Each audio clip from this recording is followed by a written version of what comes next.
Hello. Chuck, if you're still here, Cher says she'll be back. Hey, Watcher. I popped on a minute or two early.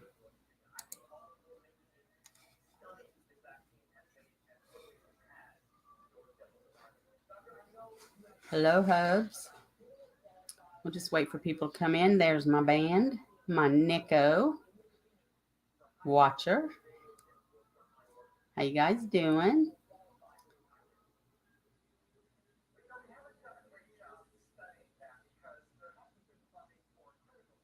Um, I want to, I'll probably say this more than once, and I apologize, but it's as people come in. If everybody will look at my pinned message, I have linked Cold Truth Mel's new Facebook page. It's Finding Dakota Kelly, and it's the little boy that was murdered by his father in Indianapolis back in July. He will not tell where the little boy's remains are. So Mel has took that on as a task, um, as her beautiful heart has drawn close to that very quickly, and um, as a few of rest of us, and we are going to try to help her with that the best we can. So if you all can click on that link sometime tonight and like that page and follow it. I believe, uh, well, just follow that page for updates. I'm not sure what she's planning. I think she wants to plan a search in the near future, but she's getting updated. Um, so just follow that page for updates, but please. And thank you to those that already have. Thank you very much. She will very much appreciate that. So let me catch up to people I have missed. Let's see. Hello there, Crime. Lake. And that's it so far. I got 15 watching though. So hello to those of you in the background. I know some like to just watch and then comment later or email me.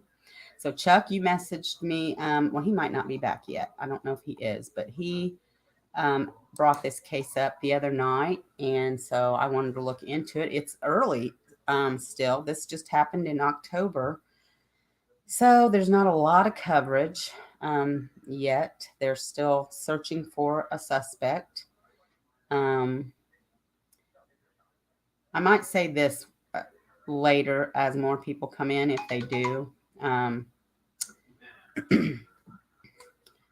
For those of you that were in Incog's chat the other night, or those listening, so I'm being called a Hitler now. But that's okay because I run my channel the same way Incog does. We try to be respectful to the families and Ellie. So there's no bashing Ellie in my chat or Incog's. There's no disrespecting the families, none whatsoever, none of the families. And I don't allow people bringing up POI names. There will be times when, if and when we discuss Delphi, we can. I don't care if people have theories. You don't have to name your POI when doing so. There's been too many lives ruined. So rules were broken. I'm a moderator there. Incog's channel and my channel, we run it about the same way. So if you want to call me a Hitler, then have at it. I don't care what, you know, I don't care. People can think of me what they may, but I believe in respect and not ruining people's lives. So that's enough of that. So I want to know, hello, Avalon Apples, how are you? And I want to know how everybody's Thanksgiving was before I get into this. But Chuck, if you're back yet, I want to thank you for bringing this to my attention. There are a couple other cases somebody brought up as well. The same night, I wrote them down, but my hubby came along and cleaned up my area here. How dare him? And so I lost it. I'm going to turn my phone down too.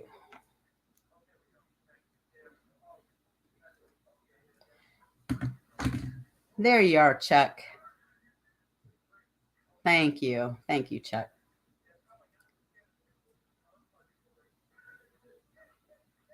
Thank you, Avalon. Yes, it's sad YouTube is turning into Facebook. But so did everybody have a nice Thanksgiving? Exactly. Like so much to be thankful for. And as we discuss cases, I think that in itself tells us how thankful we can be, right? Because I don't think we can even fathom, you know, to be in some of the positions that these families are in. I sure counted my blessings. But I hope you all did have a nice Thanksgiving. Mine's not over. We had a small gathering yesterday at my brother's, and then I've got Saturday and Sunday yet. So, okay, so this case is about, and I'm going to have you, I'm going to watch a video with you after I go through the details. And like I said, guys, I apologize, but there's just not a lot of coverage yet. I expect there to be. I hope there will be. But this just happened on October 14th. It is a homicide investigation. John Schmutzer was 24 years old from the, I'm probably not going to say this town right, Wauwatosa. There's that better. Wisconsin.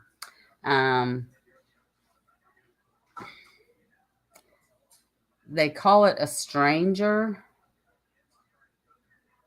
killing, but they don't know if it's targeted or random. So, I mean, to me, that sounds kind of confusing, but so let me just tell you a little bit about it. I'm going to read. So he was 24 of Wauwatosa, Wisconsin, and he was identified as the man stabbed to death at Devil's Lake State Park on October 14th. And an autopsy was done on the 15th at the University of Wisconsin Hospital in Madison.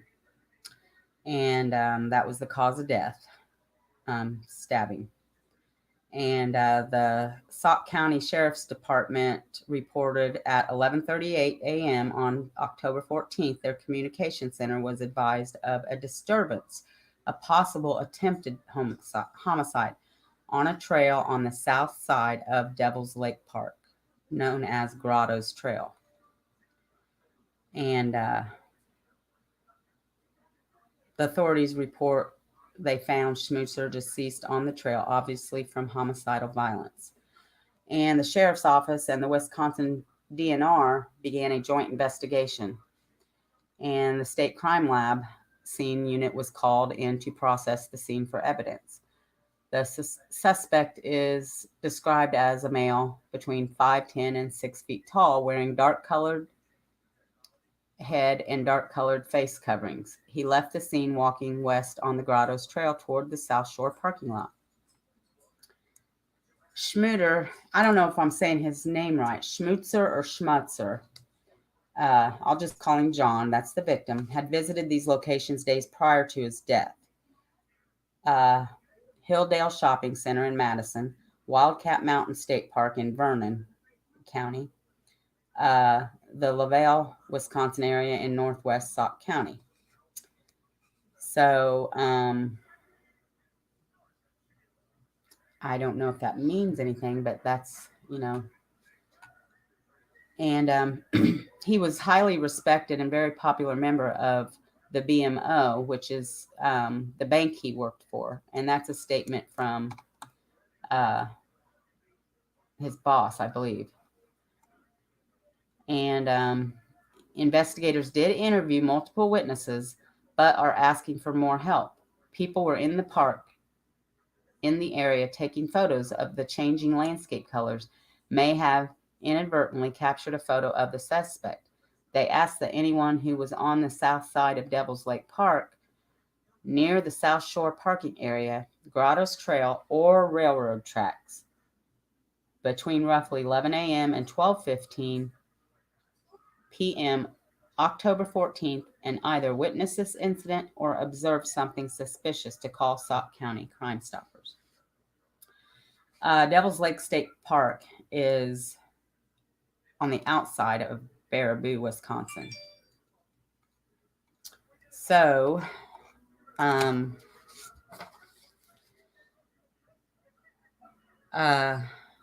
it's Devil's Lake is, let me see if I've missed any comments while I've been reading or missed anyone coming in. Because I know the other night I felt so bad. I realized I had missed Dana coming in. And then I think I might have missed Mary. And I feel bad. And so I hope everybody realizes if I ever miss you, it's not intentional. It's because I'm reading, or like the other night I had call-ins. So it's kind of difficult to talk and read the chat. I felt so bad that I missed somebody coming in. I saw Sharon. Hey, Sharon, how are you? I hope you had a good Thanksgiving. I miss anybody else? If I haven't called you out, please scream out to me. Wave at me. Yeah, another face covering watcher.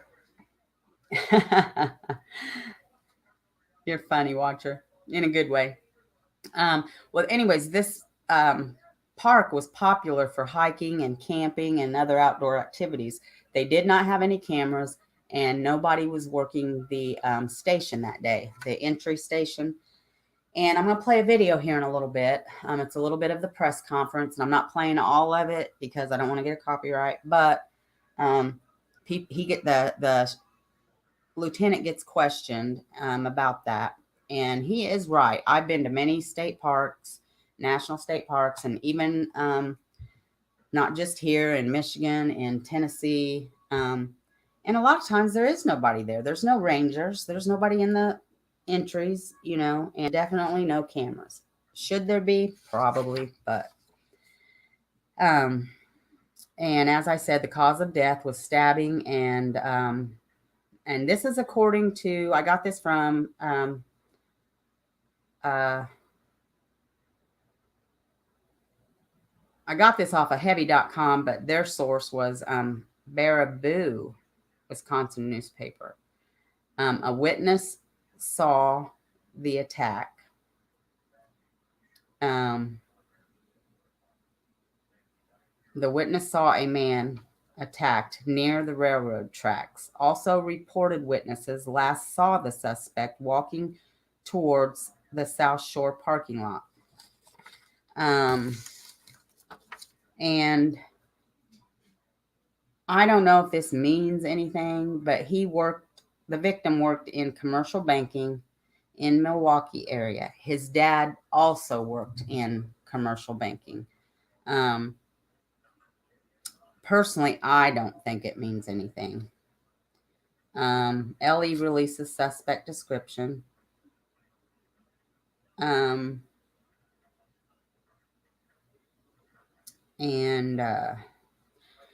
So we're going to watch a little video. It's a little press conference. I just started from where I think it's important and then let it play. Did I miss? Hey, Junebug. I was just getting ready to say, did I miss anybody else come in?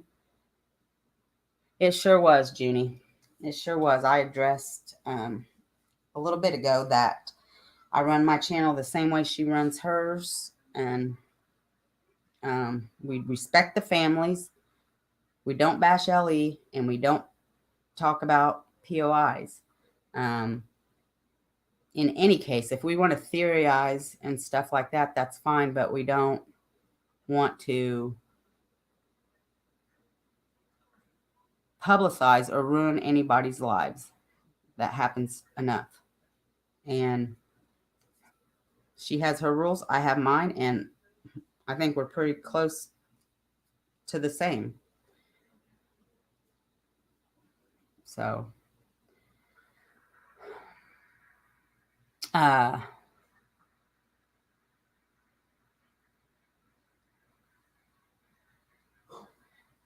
yeah, certainly did, Watcher. Is Jerry Rocks in here yet? Okay, I wanted to tell him something. He's such a sweetheart.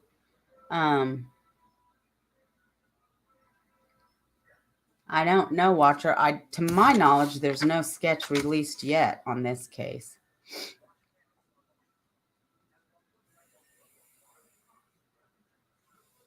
That's true too, Watcher. So I'm going to play this video, guys. It's not very long. It's originally 13 minutes, but I'm not starting at the beginning. I just started where I think the importance is. And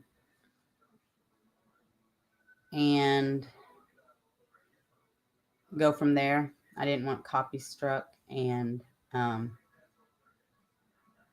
just tell me what you think of it. So here we go. Oh, I got to get back. I'm on YouTube. I got to get back over here, StreamYard. Okay. Here we go. I can click off that one. I had too many browsers open here. I'm surprised.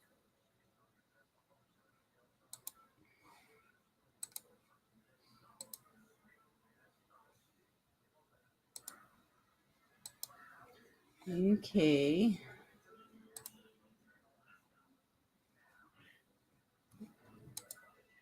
You guys see that? Want to make sure you can.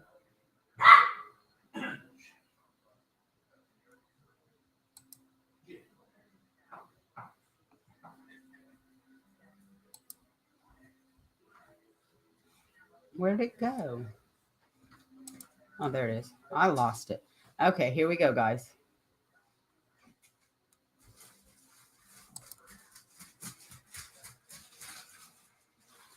2018.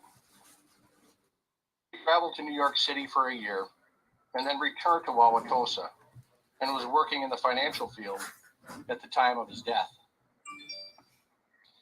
While some circumstances surrounding his death remain unknown, visitors to Devil's Lake State Park are being asked to recall events they may have witnessed on October 14th, 2020, around 11:30 a.m. and any unusual encounters they may have had with individuals at the park in the days leading up to John's death. While we wish to understand the events leading to John's death, we're also concerned that the person who stabbed him may be a danger to himself or others. He may be exhibiting signs of instability as a result of a stressful life event in the days or weeks prior to October 14th, 2020, which could include a change in relationship, employment, schooling, health, or other life status. The impact of this stressful event may have been additionally complicated.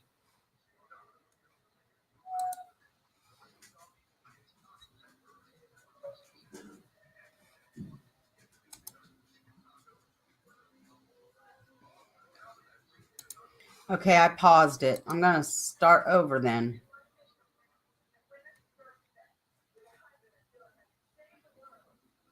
Oh, man, what's going on?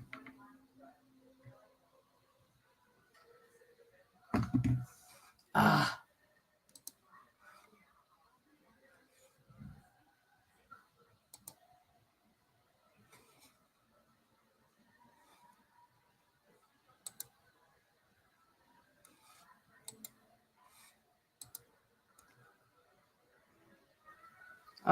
My screen froze.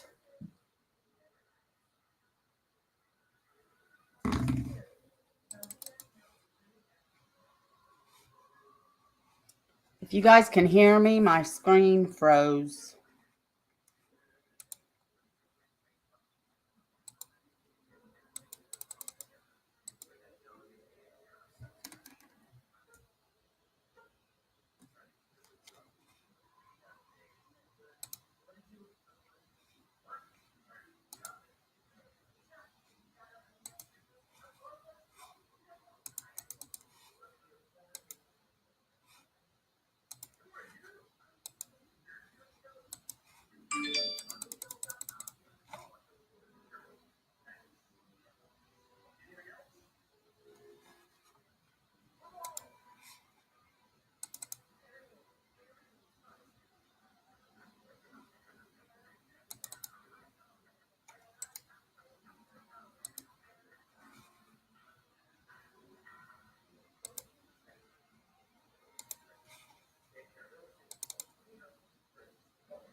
Three, four, one, five.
Hello? Hello? Okay.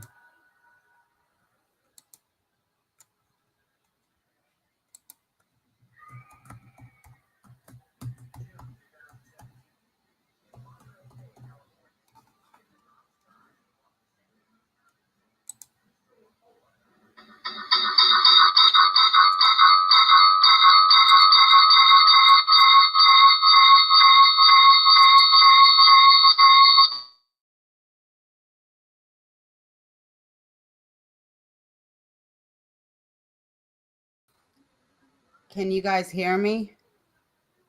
Hello?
Can you hear me now?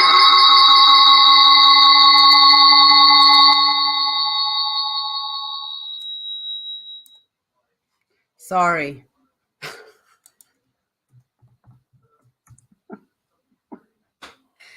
I don't know what's going on, guys. I don't know. But I'm back. I'm so sorry. I'm so sorry. But I have to laugh because I'm watching your comments. I don't mean to laugh. I'm so sorry, guys. Um, well, it's because I opened up another browser without closing this one the first time, and then I switched back because the other one was not doing what it was supposed to do. And no, I'm not on mute. Can you hear me now? Oh, okay. I'm sorry, Lake. I was up on the comments looking and I saw that. Okay. Well, they gone. um, okay. All right then. Well, something was going on there.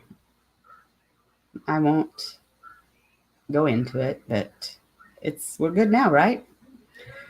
Shall I try to share that again? I don't know if I should. But let me see if there's I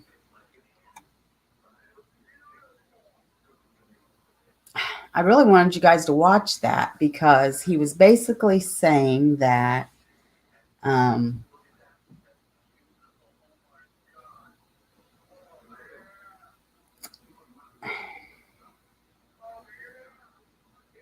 they need somebody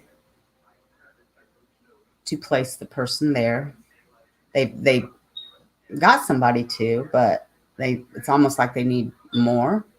They also reopened the park. Now I'm not sure how long after. They don't think the person is there anymore. Reporters were asking questions.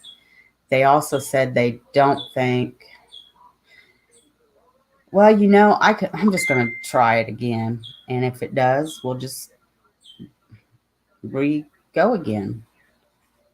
I don't think it's anything to do with the video, my honest opinion.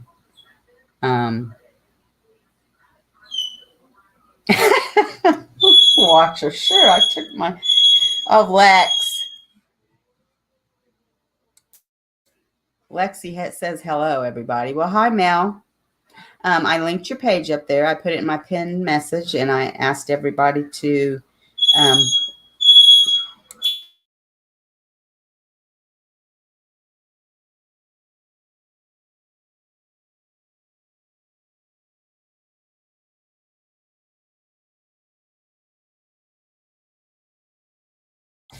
I asked everybody to like and follow for updates and everything. And some people have already done it. Those who haven't, I asked to do it tonight. I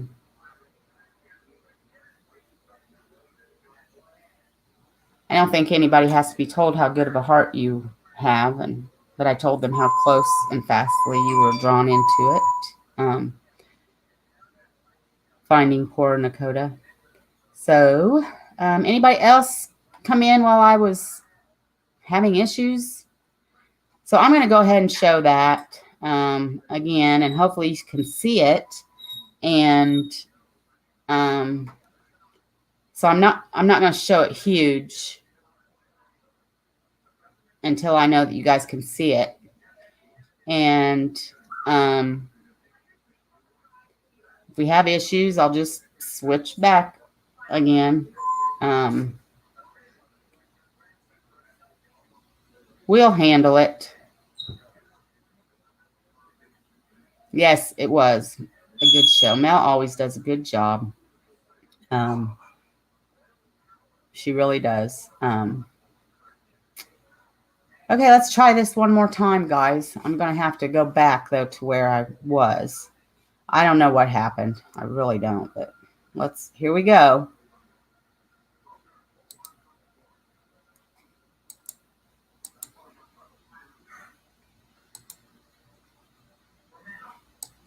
Ah, I know what I did. I think maybe. I don't know. But here we go. Now I've got to get it back to where I wanted it at.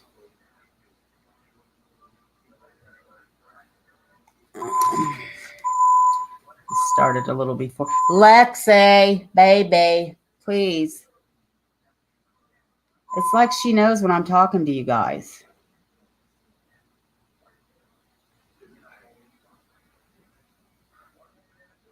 Let's start a little earlier so I can check in with you guys. Okay, first I want to know if you guys can see this. So please give me a big yes if you can. Can you see this, guys?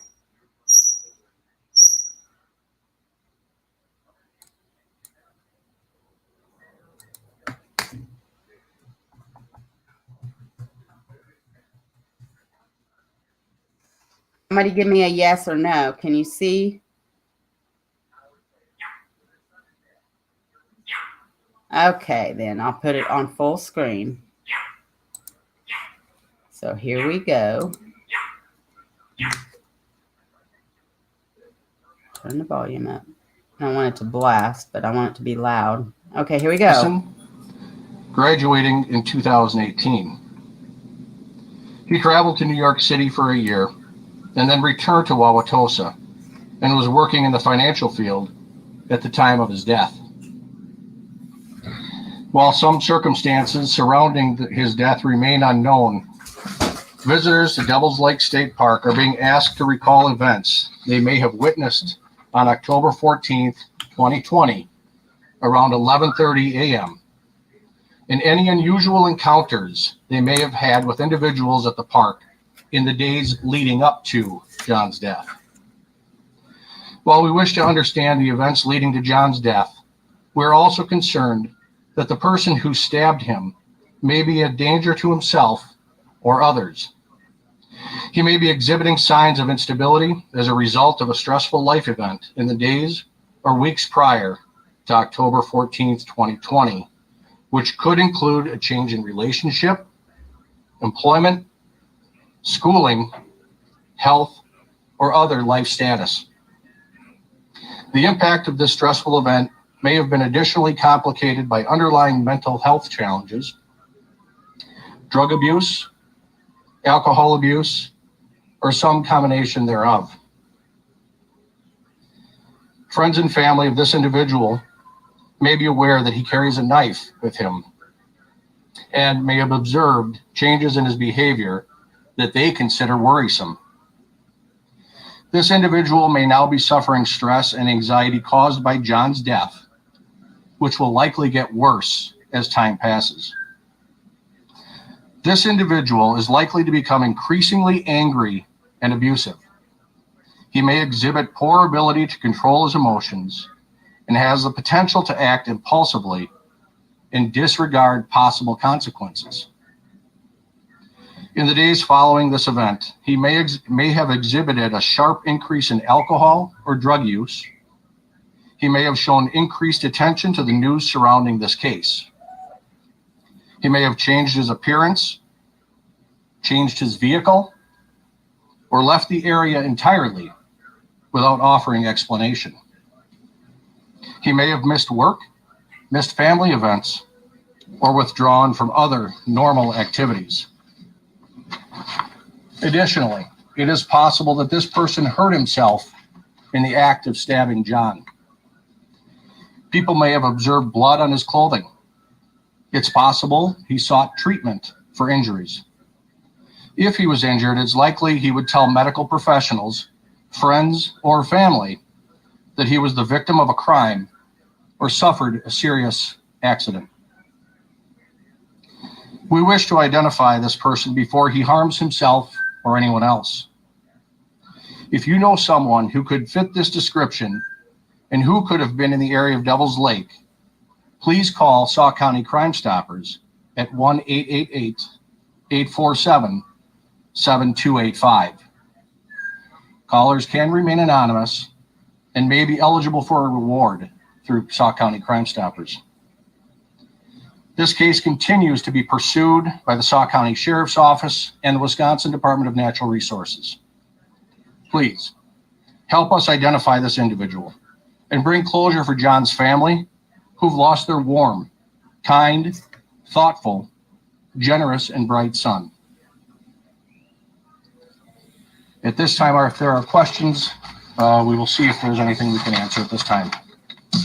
Lieutenant, you talked about John Schmutzer being alone and hiking in the park. Do you believe this person who's responsible for the crime was a complete stranger to the victim? At this time, that is what we believe. How much of a worry is that to you with regard to this person being at large, especially since this person was already in a state park where thousands of people patronize? Well, it's the suspect being still out there certainly is a concern. That would be a concern if it was if this event occurred in the city of Madison or Green Bay or Wausau or a state park. Violence comes in many forms and many different locations. We see it every night on the news. You all cover it. What we want to get out there is that somebody out there knows who this person is, or they suspect who this person is. And we need their information. We need them to call us so that we can safely get this person into custody and get them the help they need and the closure for John Schmutzer's family. Yes. Just to follow up on that, is there a risk to the community right now? There is a suspect of a homicide that is at large right now. So there's a risk to the community in any community they are in. So if you're asking whether or not there's a more specific risk at Devil's Lake State Park, I would say no. As I said, you cover these stories every day. Violence surrounds us these days. I do suggest whether you're walking through a state park or a major urban area, that you should be aware of your surroundings. Take the earbuds out, the headphones off, understand what's around you and be aware. I would suggest if you are in those circumstances that you should be with somebody else. Yeah, it's concerning, but it's not just concerning because of where it happened. A question to you or for the DNR, but can you talk a little bit about the fact that there are no cameras at the south entrance and that there wasn't a person working at the entrance that day?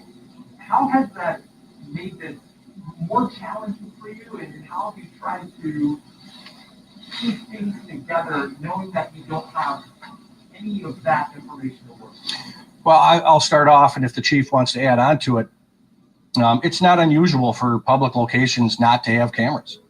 It's not unusual for self-pay stations at a number of different attractions. The fact that they didn't have somebody working a particular location within the park, or that they didn't have cameras, I don't think contributed to this event in any aspect. I think that we investigate crimes like this, or crimes every day, where we'd love to have video. Video doesn't exist on every street corner. We think it does, but it simply doesn't. And oftentimes we run into video that people think is operating, and it simply isn't. So I don't think that has a bearing on our case. I don't think that it made it more challenging or less challenging, especially since Devil's Lake State Park, it's over 3 million visitors a year. And to simply pick out one location at the park and assume that we would see our suspect on a particular camera in that location, I think is wishful thinking. But yeah, I don't think that makes our investigation more difficult.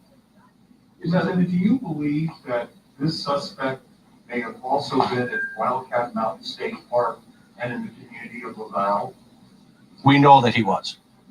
You know the suspect was? Oh, I'm sorry. I misunderstood. No, I'm asking you if you believe it's possible the suspect may have also been at Wildcat Mountain State Park and in the community of LaValle. We have no information either way on that. Well, why is it so critical for the public to have known that before this homicide took place, not even on the same day, this young man was in those locations. We are specifically asking for observations of people at Devil's Lake State Park. We're not asking for anybody's information at Wildcat or the Laval area. You said 3 million people visit the park each year. Obviously, majority of those are not residents of Sauk County. Do you believe that the suspect is not a resident of Sauk County and could be even an out-of-state resident? We don't have any information one way or another on that. You talked about the first 48 hours, right? After a homicide, people know that it's critical to get information quickly. We're almost a month after this homicide taking place. Do you feel time starting to slip in terms of getting information and this possibly becoming a cold case? Well, we still have a lot of resources being thrown at this case, and we will continue to do so. We are not going to give up on this case, and we feel that the information that we've given you today is going to reinvigorate our tips and produce hopefully very beneficial tips that can bring a quick resolution to this case. Lieutenant, just a clarification about those other locations. So are you saying there's really no relevance to the fact that this victim was at Wildcat, Mountain State Park, and Laval and at a time close in time to the homicide? At this point, I can't answer that question. Ladies and gentlemen, I appreciate you coming. I think that's all the questions that we can take today. Unless the sheriff or the chief have any additional information to provide. Thank you. That'll do it.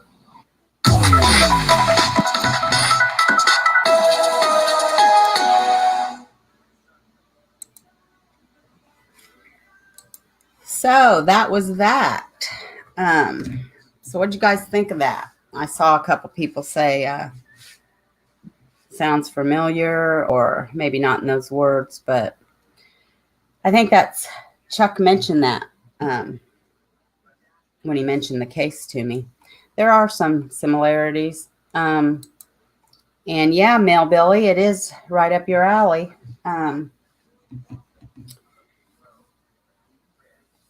But there's not a lot of coverage on it. I mean, it just happened in October, and most of, what I could find were news articles or videos. Nothing on YouTube other than news videos. But, it happened October 14th. Most of the videos or articles are either from that day or the next day or around November 11th or 12th. So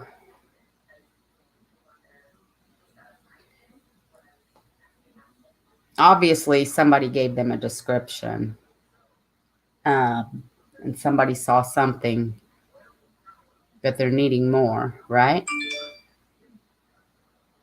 It truly is, Millbilly. Yeah. I mean, I don't watch the news either.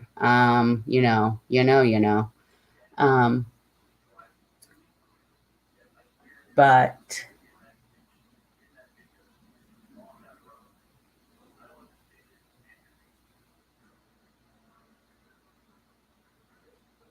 so he's saying that he doesn't think it was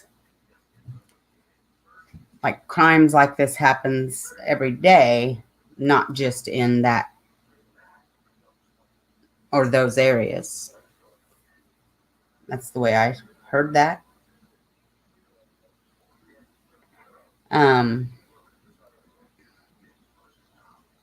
It's interesting.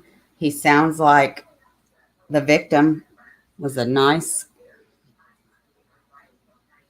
young man. They had interviewed somebody that he was went to school with. He was a good kid then. He was, I'm going to say, they mentioned the for some reason or another, they mentioned where he worked, what type of work. They mentioned his dad was also in that line of work. I personally don't think that had anything to do with his killing. Doesn't mean I'm right. I personally, believe it or not, don't think he was targeted. However, the reporter asked, well, why did you feel it was important to mention where he was at in prior days? Like, could he have been stalked and followed? What could have been the motive? I don't know. What are your thoughts, guys? I'm sorry, I'm missing some comments. Chuck says, you're right, Angie. There isn't much on it, but it does have disturbing similarities to other high-profile cases. Yes, it does. Millbilly says, drug deal gone wrong. And it could be. I mean, you never know who or what, I mean, people stereotype people these days, and they think drug dealers or drug addicts. And by no means am I saying he was. I'm just saying that everybody thinks a drug addict or a drug dealer looks a certain way. No, not always.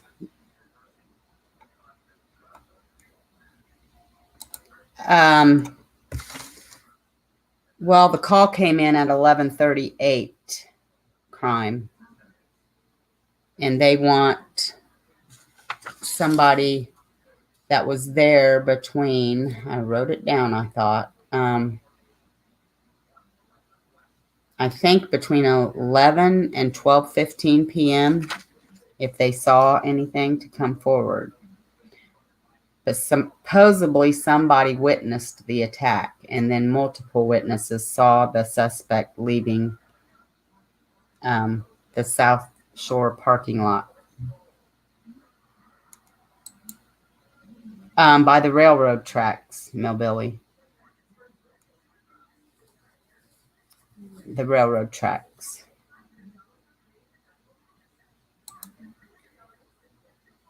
Mel says, with no motive, it's hard to know where to start, even harder to solve. Exactly, Mel. Until they, give some more updates or somebody comes forward and says something, and then is Ellie going to give a lot out? I don't know. They did give cause of death, and Watcher asked a question earlier, but really we don't know anything about the girls. Ellie has not released any information. So anything out there, we don't know. And because those are things only the killer would know. That's why they haven't. And as you can see here, there were some things he didn't answer or answered vaguely, and I think that they are holding that close to the vest for the same reason. Oh, did they say 11:30? Like, okay. I knew it was 11 something, but I know the end time was 12:15. Millbilly, yes, I have an alibi. And if anybody at all is interested in the Stephen Avery case, that's where you want to go, to his channel, because he knows that. And I'm sorry I haven't been able to get into contact with you, Mill, because I've just been so crazy busy. That's why I've had to go down to 2 nights a week. But it would still be interesting for you to come on sometime, and maybe a sister channel of mine at the same time, maybe, because I know she keeps up with that a little bit. The interrogation of Brandon Dassey was just terrible. Crime says, Lake, you're always right. Watcher says, but then again, everything's a drug deal or sex trafficking, every single crime. Well, not always, but I mean, sadly, a lot are. Yeah, no motive, good luck. I mean, they might know something and they just haven't said it yet. Or hopefully they will come to find something out. Oh, yes, Chuck. Thank you for clarifying that more. At the grotto, railroad tracks.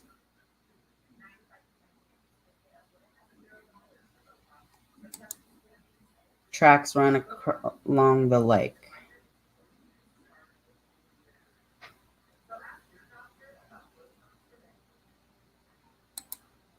Police mentioned his career and workplace. Maybe start there. Yeah, that's true, Crime. That's true. Otto's not here tonight, but I bet he knows that place too, as he goes up that way for fishing.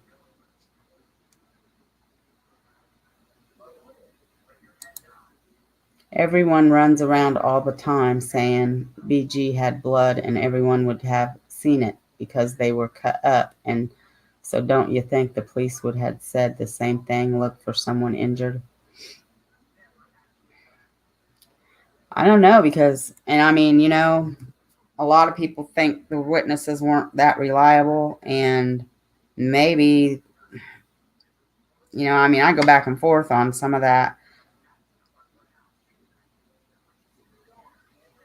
Either they didn't see any blood on him or that's just not being released.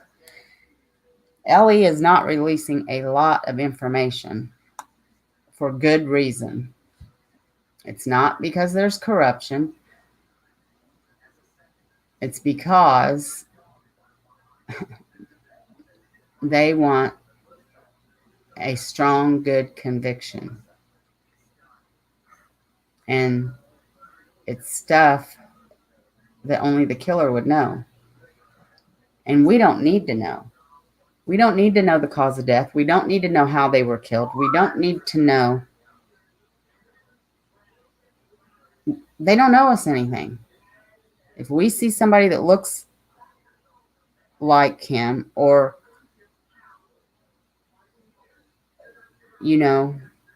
all the things they mentioned, like this lieutenant mentioned, did the appearance change? Did their behavior change? Did they start acting funny? Were they drawn to the news more? Were they, did they miss an appointment? This, that, or the other. Those types of things. Tip it in. That's all they asked us to do. They didn't ask us to do anything else. Go chaotic crazy, make all kinds of rumors up, They asked the opposite. They said, don't do that.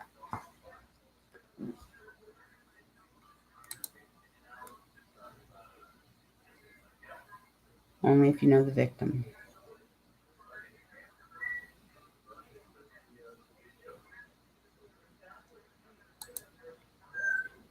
I love the Stephen Avery case. Biggest case of injustice that's ever been.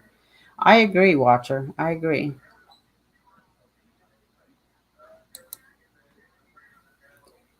Well, there's just nowhere to go with this case because, like Delphi, we know nada. Okay, Mill. Thanks for stopping by, buddy. Well, it's just beginning in this case, though. I mean, it's just a month and a half. I'll just have to watch for updates and see if we get anything or...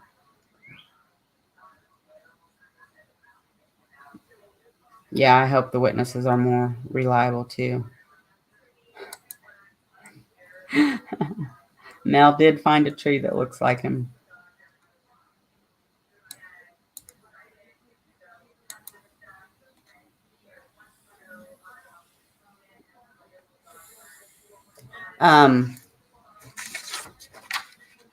He was a handsome young man. Crime made a good point, though, start at his work. I mean,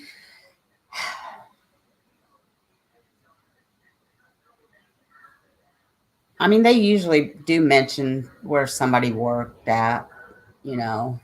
I don't think they put that out there as a reason for him to be killed, but I could be wrong. You know, it could.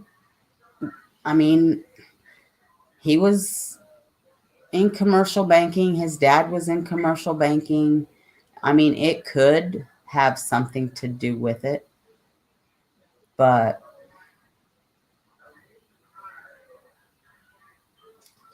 there were a lot of people there that day. They have 3 million people visit that park a year. So it's not like our little trail here where, you know, yeah, people went out there, but not a lot like this one. So let's just hope somebody, comes forth with some accurate, good information.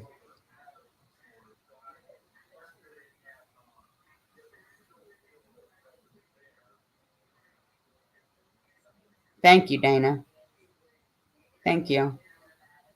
I run my channel the same way.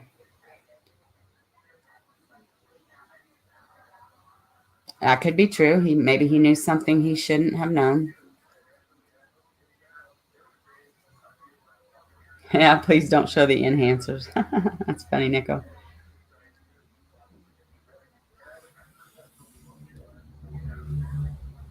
So the ones that came in late, Dana, um,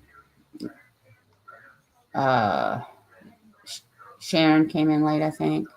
Well, any of you that did you have a good Thanksgiving? I'm sorry, the story was short, but like I said, there's just not a lot. But I definitely want to keep updates on it. Um,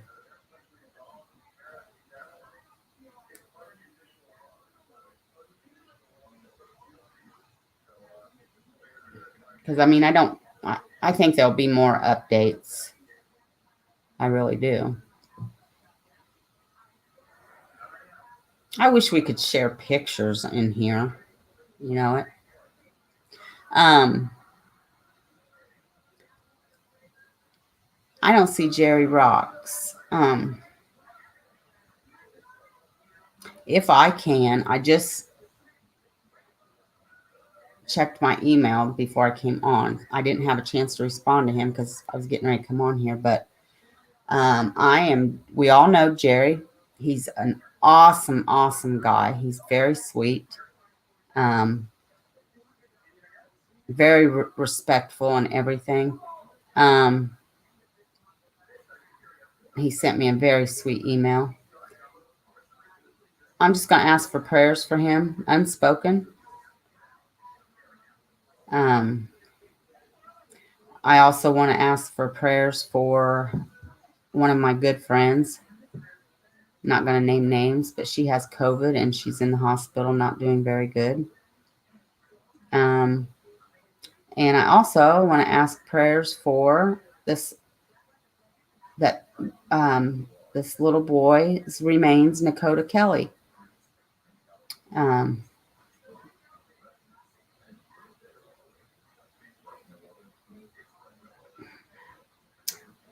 that's a horrific story.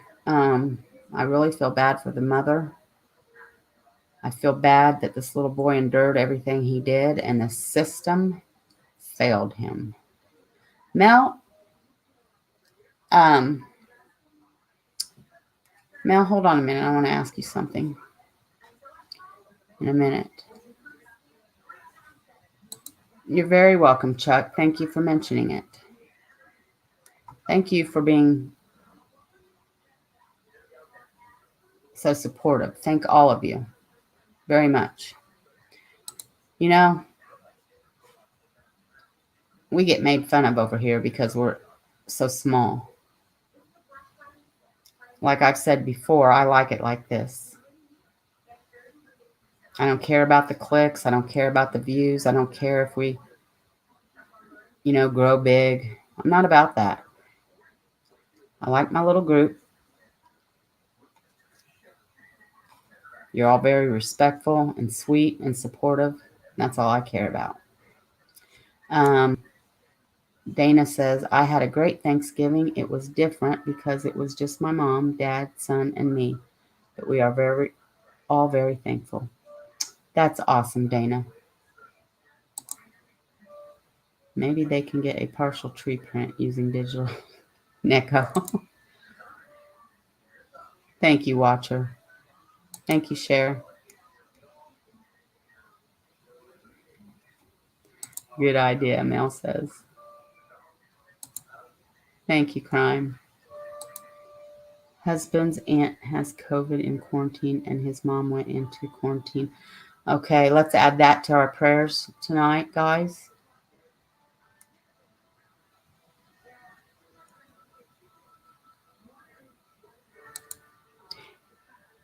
Yeah, that's true. Sometimes even that slow mode man gets away from me. Mel, you don't have to. I don't know if you have time. But some of these people here may not have heard you talk, and you don't have to talk very long, just the gist of it. I'm just going to ask you, do you want to come on for a minute and say a little bit about Nakota? You don't have to if you don't have time. I was just wondering. I just know how much it's on your heart, and I didn't know if you just wanted to let everybody know, just the gist of it. It's a really sad case, guys. This little boy endured a lot in his life, and CPS ignored and failed him. The police ignored and failed him. And this happens a lot, too much. All right.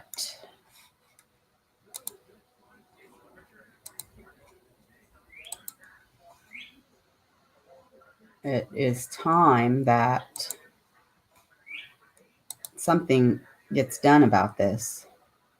I know there's good CPS workers, but evidently not enough.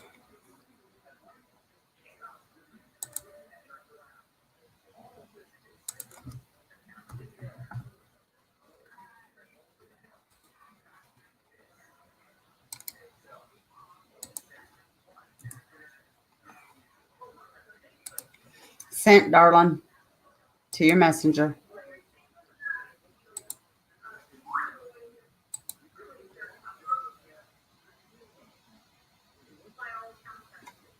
Josh Powell.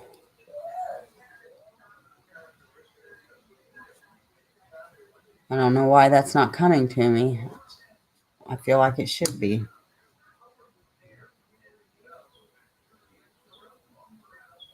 Oh, that's why he's got his own channel. Okay, Mel.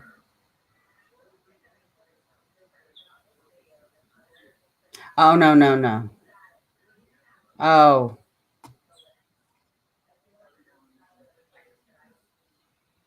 Oh, yes, Jason Hebert, yes. I don't usually catch his lives because he goes on the same night I go on, but I watch his channels. I do. The last one he did, I can't think of what, but I just remember it was sad. Most of his are very sad, of course, because they have family members missing or murdered. But he does a great job. Oh, you guys hear Lexi? I'm sorry, I didn't even notice. John Lorden, you're talking about. Yes, he's good. Oh, yes, Josh Powell. My mind went. I still haven't watched the 2020 episode because, my mom watched it and she, I don't know that I can. I don't know that I can. One of these nights I'll get myself to watch it.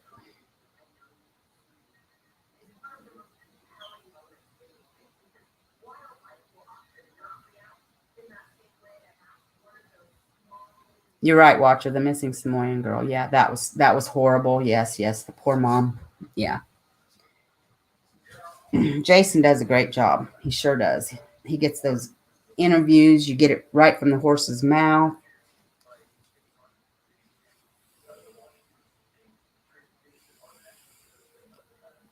Um,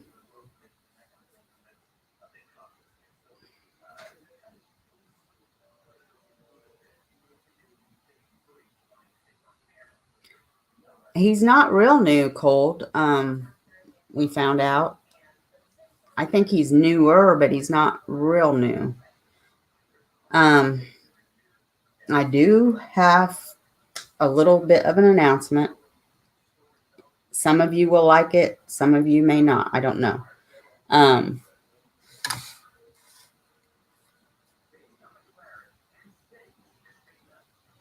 the other night when we did chat time and talk about other cases and so on, and then I tagged Delphi. Well, I was asked by someone close to the case, and now I've been asked by a family member. I do have to talk to somebody else yet, but more than likely, I will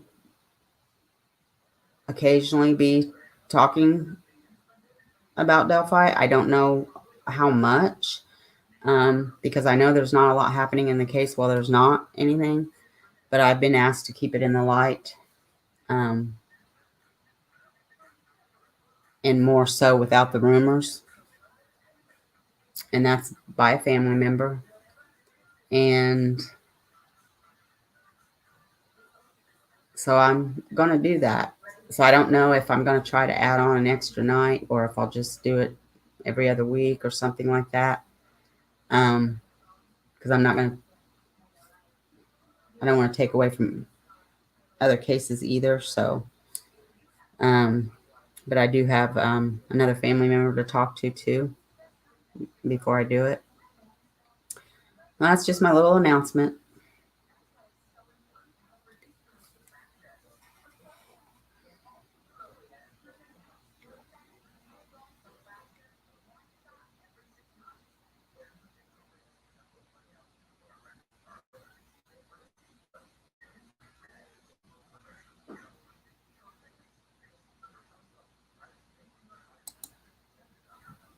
Well, I saw something the other day. It was just I think it flashed on my phone.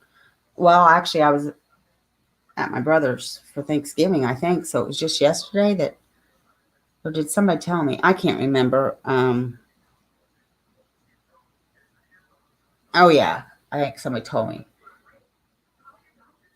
There's a serial killer now in the area, and they found a body that they thought was maybe Susan's.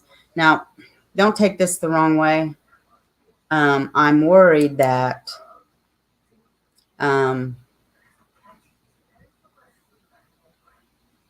I'm worried that she, let's see, how do I want to say this? She might not have been killed by a serial killer. But that yet they'll find her, and because there's a serial killer in the area, they'll lump her in there. Or it could be the case that, wow, big bomb drop, and she actually was killed by a serial killer, and everybody has thought all along that her husband did it, and he didn't. And guess what?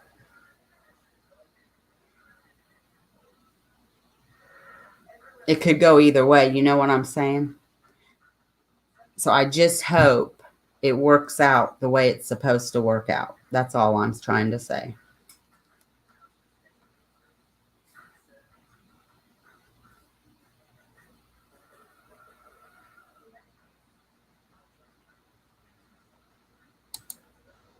I'll work on that, Dana. I really loved her interview with Paris Sisters. I don't know about anybody else. I hope you saw that, Dana. It was very, good, and I thought very, very telling. And that's my opinion.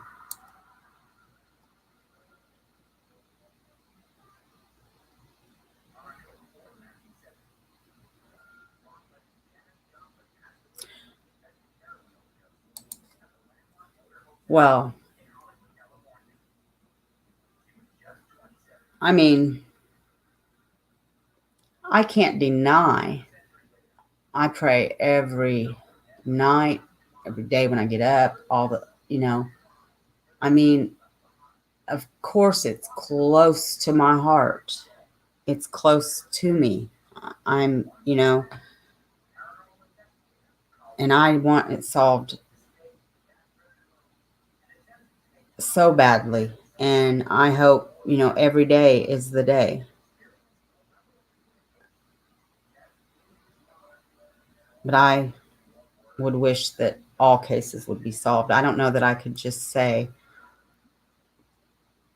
if they had to pick, is what they said, though, right? Yeah.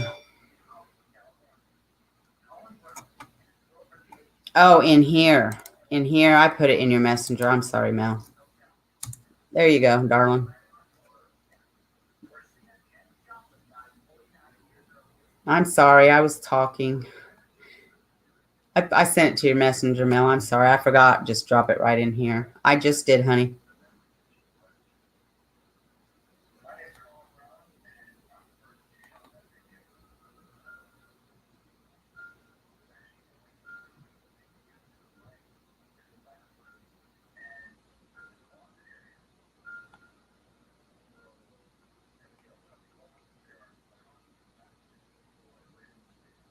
Right, and I believe the truth will be brought out. I believe the truth always prevails at some point. I just wish it would hurry up and prevail in Delphi and so many others.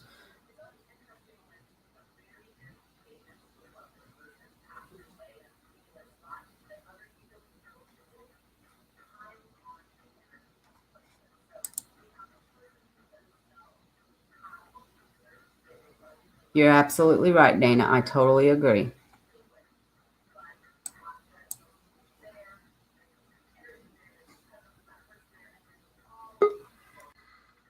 What did Lake say up here? I missed it because I thought I saw it, but then I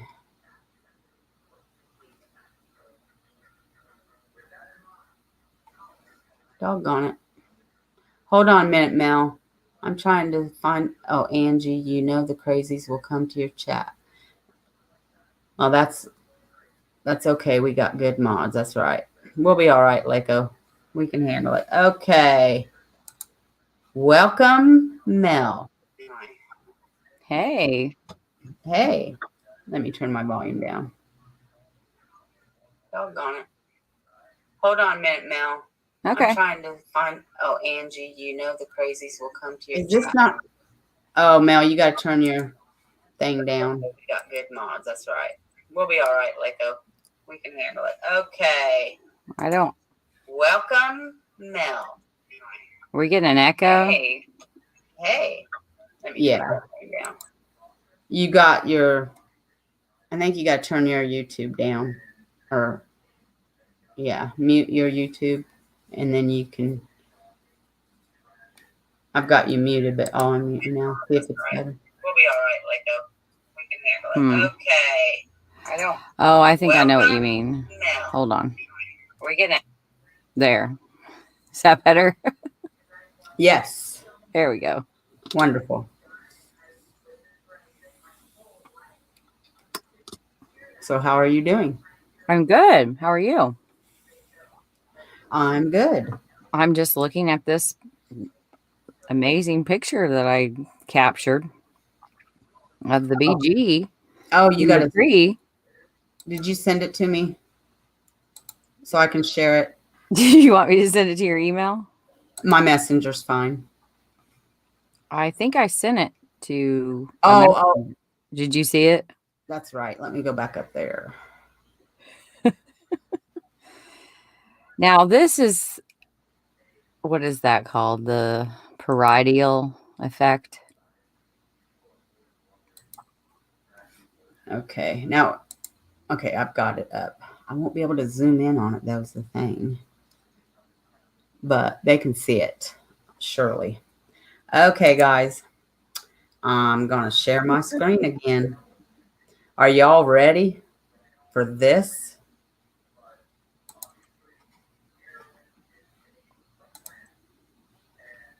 It's pretty amazing. Hey, Crime.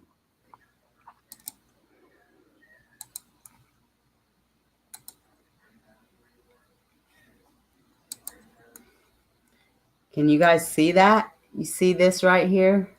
Can you zoom in on it? It won't let me. I can't. I don't know how. Because it's Hit the plus sign over there in the left corner what plus sign? That's an X. or right corner. That's a download and a share. Next to it. This one.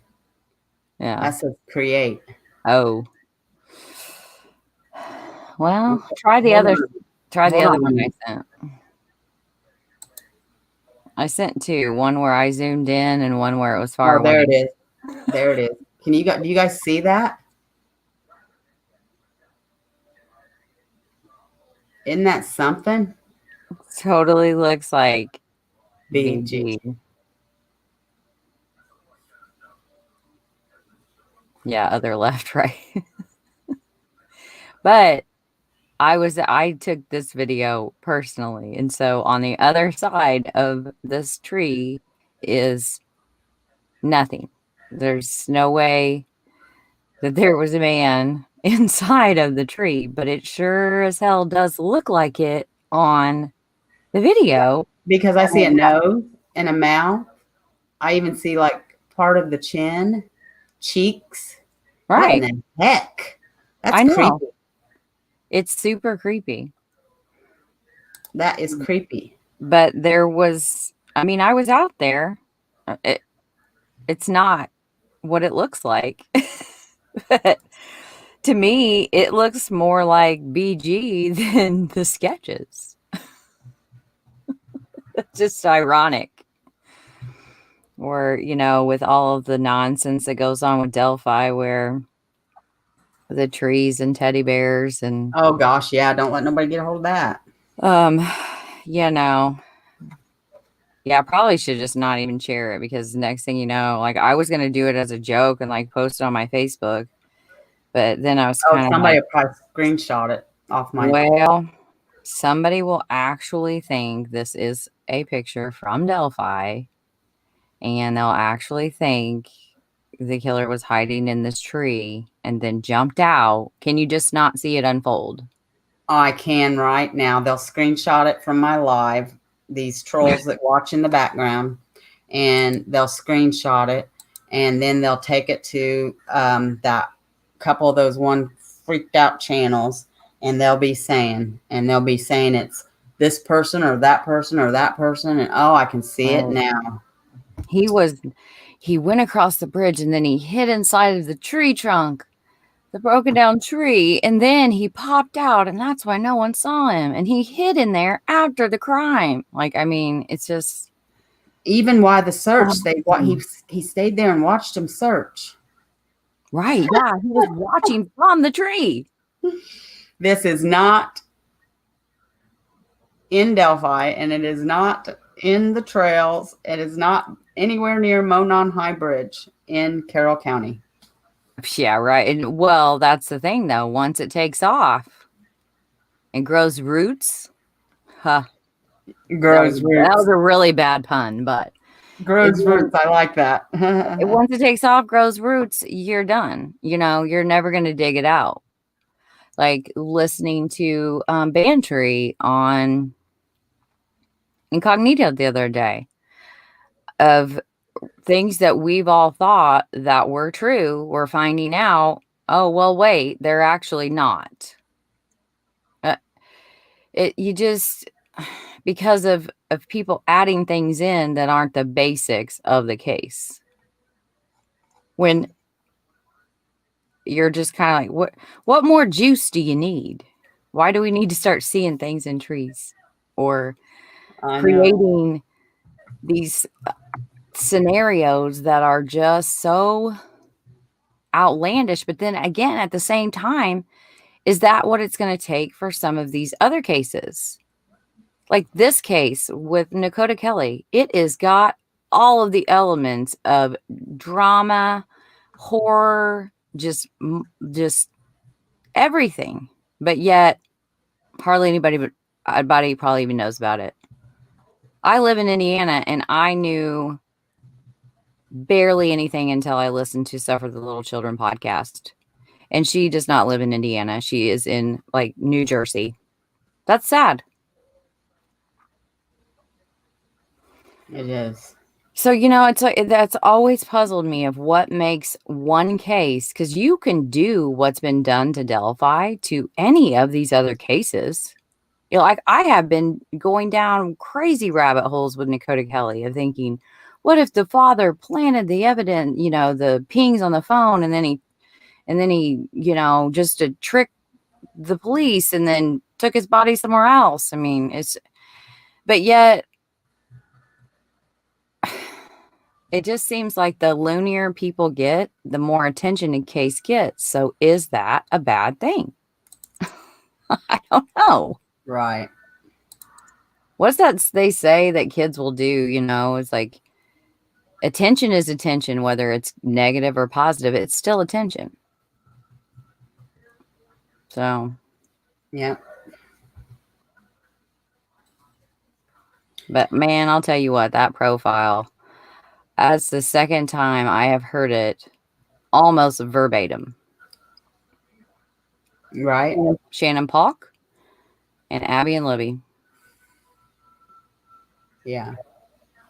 I think they must just print that out. And, you know, when they don't have anything else that is, that because they keep a lot of the profile to themselves, you know. Exactly. And we don't know about that profile until the killer is known, is caught and being charged. But yet they give out this like generic profile of the profile is what it feels like. And you're just like, duh, it's all common sense. Is it not common sense, or am I losing my mind? No, it's common sense. I think sorry, it's just really frustrating. But yeah, I was surprised. I mean, I'm not real surprised because it doesn't happen in every investigation. They did release the cause of death right away. For this case I did tonight. Oh, did they? I was still trying to get showered for. Yeah, he was. I thought I had enough time, but then I got on. I was like, oh, well, I must have been in there. Yeah, he was stabbed to death.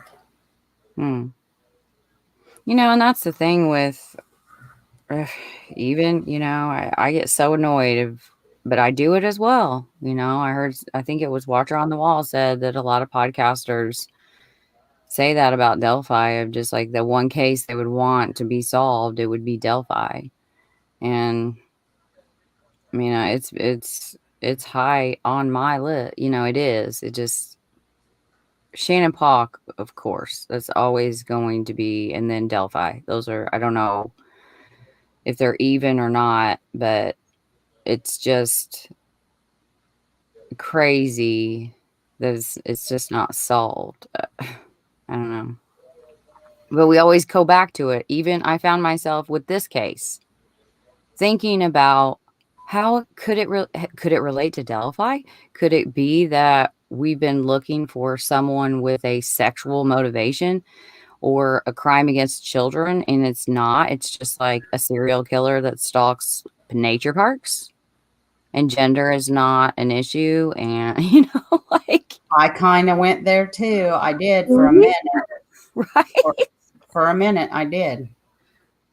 Oh, but I it kind of really, did. I mean, we just don't know. And that's the problem. Maybe that's the same problem I was watching. Oh, it's on ID. It's one of my new favorites because it's basically just body cam footage of them solving murders. It's amazing. I can't remember the name, but the guy on there had said they had this case where it's like someone was just going around and shooting people and like they had no motive. And he was like, we didn't have any, the witnesses didn't see, there was nothing, just two women shot in an office. And they were just until another person, another county came to them and said, we've had a shooting, let's compare. The bullets ended up being the same. And then there was another shooting. And then that's how they were able to connect how they were connected. But he said on there, until you have a motive, and a motive by that, he was talking about a personal connection type motive of like, unless you have that in a case to where it's a father or a boyfriend or a dad or husband or, you know, a friend with a, someone at work, whatever, when you don't have a motive for the crime, it's really hard to solve it, no matter what else you have. If it is a random stranger, those are the hardest cases to solve. And a lot of them just don't get solved until that person turns into a serial killer and kills 20 people. Right.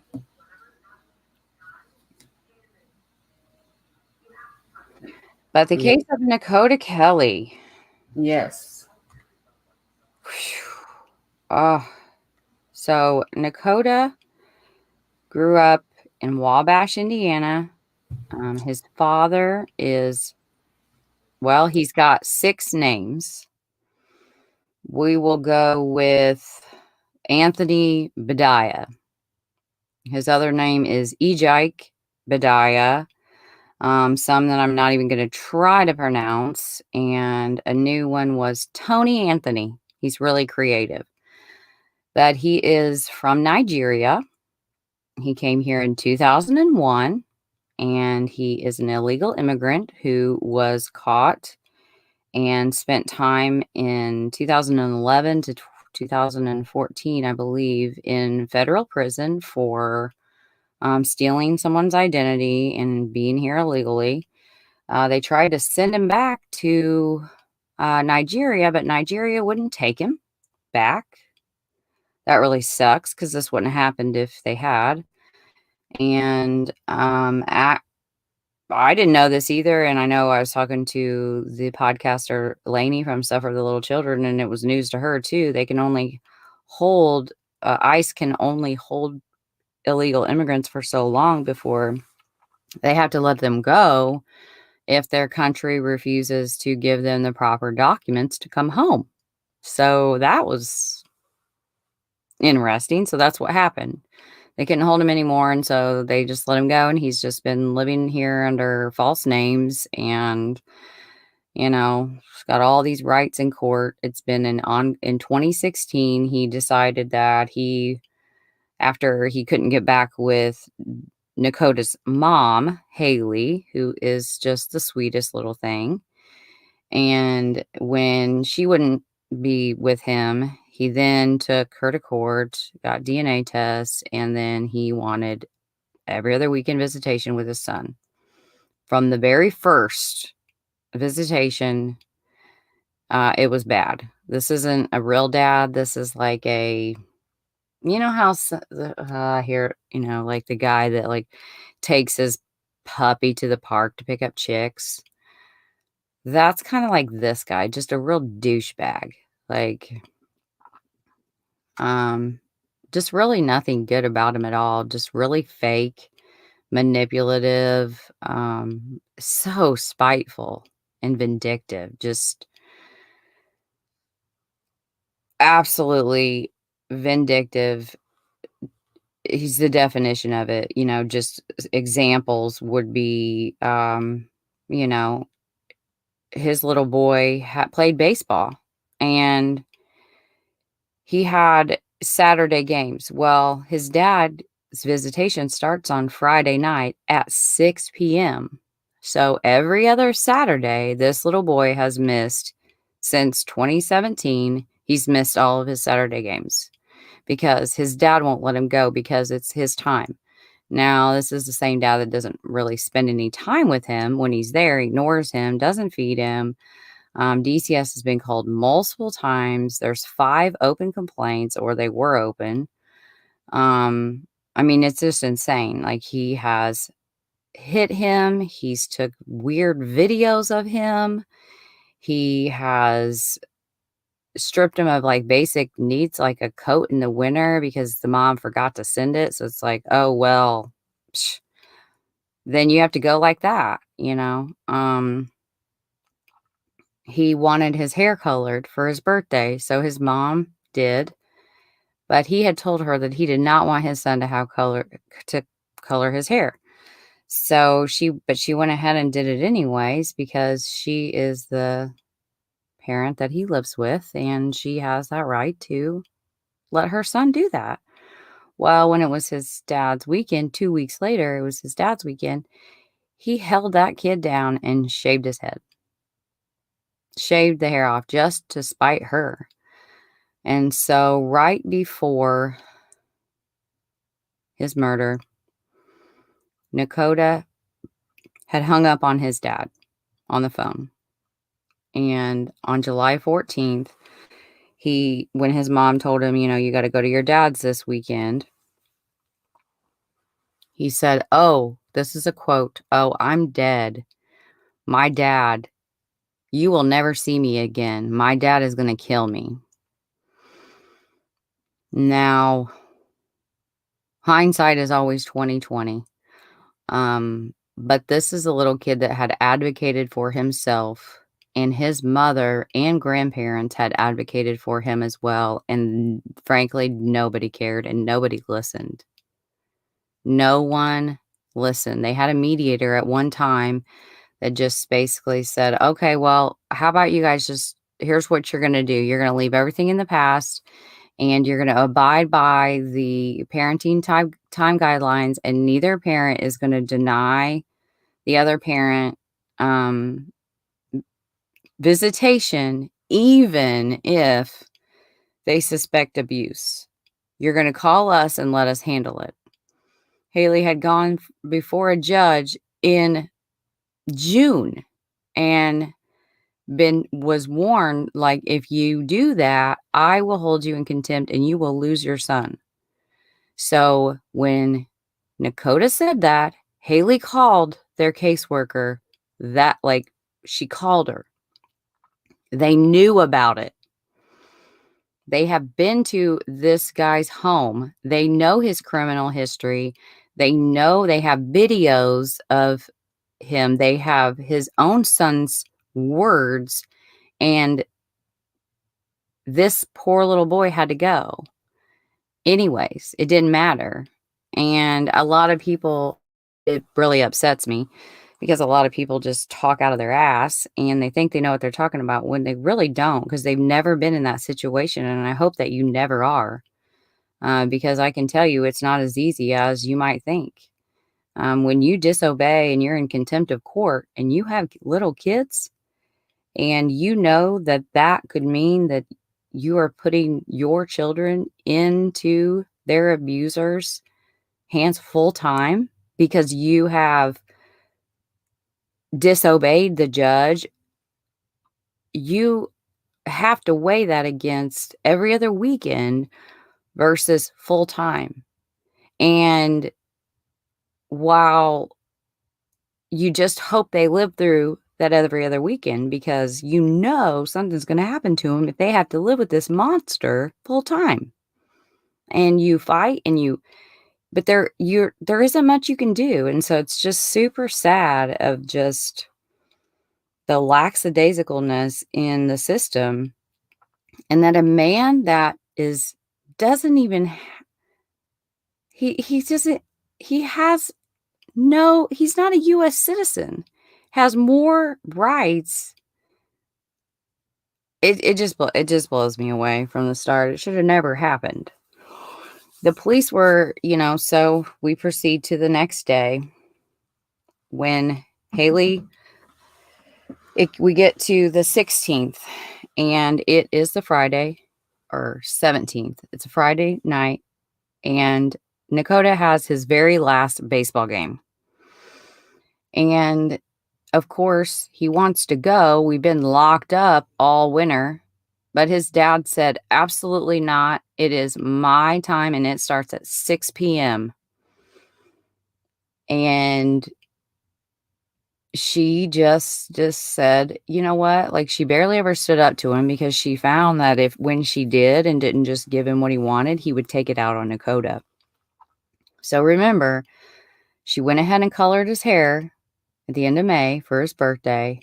And then now she decided to say, you know what? He's going to go to his dad's. He's going to go to your house, but he's coming after the game. And that's when I will meet you. And so he got to his dad's. He went, but he didn't miss his game, and he was late. He didn't meet at 6 p.m. like the dad said. So basically, she arrives. He was very angry, says, this is the last time I will ever work with you again. And, takes Nakota. She talks to him for the very last time on Saturday night, the 18th, at about 7:36 p.m. He's watching YouTube and eating Lunchables for dinner. At 10:10, a call comes into dispatch that a man, which we later find out is Anthony DeBaya, calls a cousin in Texas and says, I've just killed my son. And he's screaming. That cousin did the right thing and called the police. They send someone out to the apartment, Westlake, and they knock on the door. They hear someone inside, but they don't feel like they have enough probable cause to enter the home, so they leave. They leave, and then he calls someone else. We don't know when he called this person, because he called this person twice, because he called to ask for a suitcase. And then he called back to say that he had killed his son by putting a bag over his face and suffocating him, and then taking him to the bathroom to make sure he was dead. This friend calls the police as well. They go back, got a warrant. So it wasn't until 11:30 that they finally got a key. Literally, like, who cares? Just break the door down. And went into Anthony's apartment to find blood in the entryway, only to be worsened by the bathroom, which was it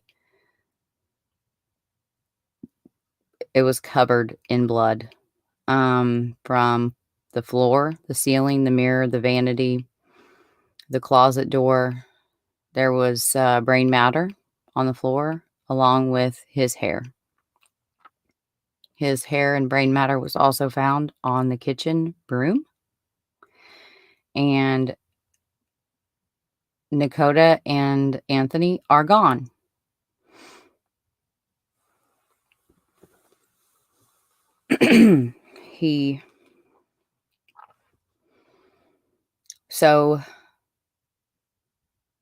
Sorry, I just can't really even think about that. I don't understand how a father can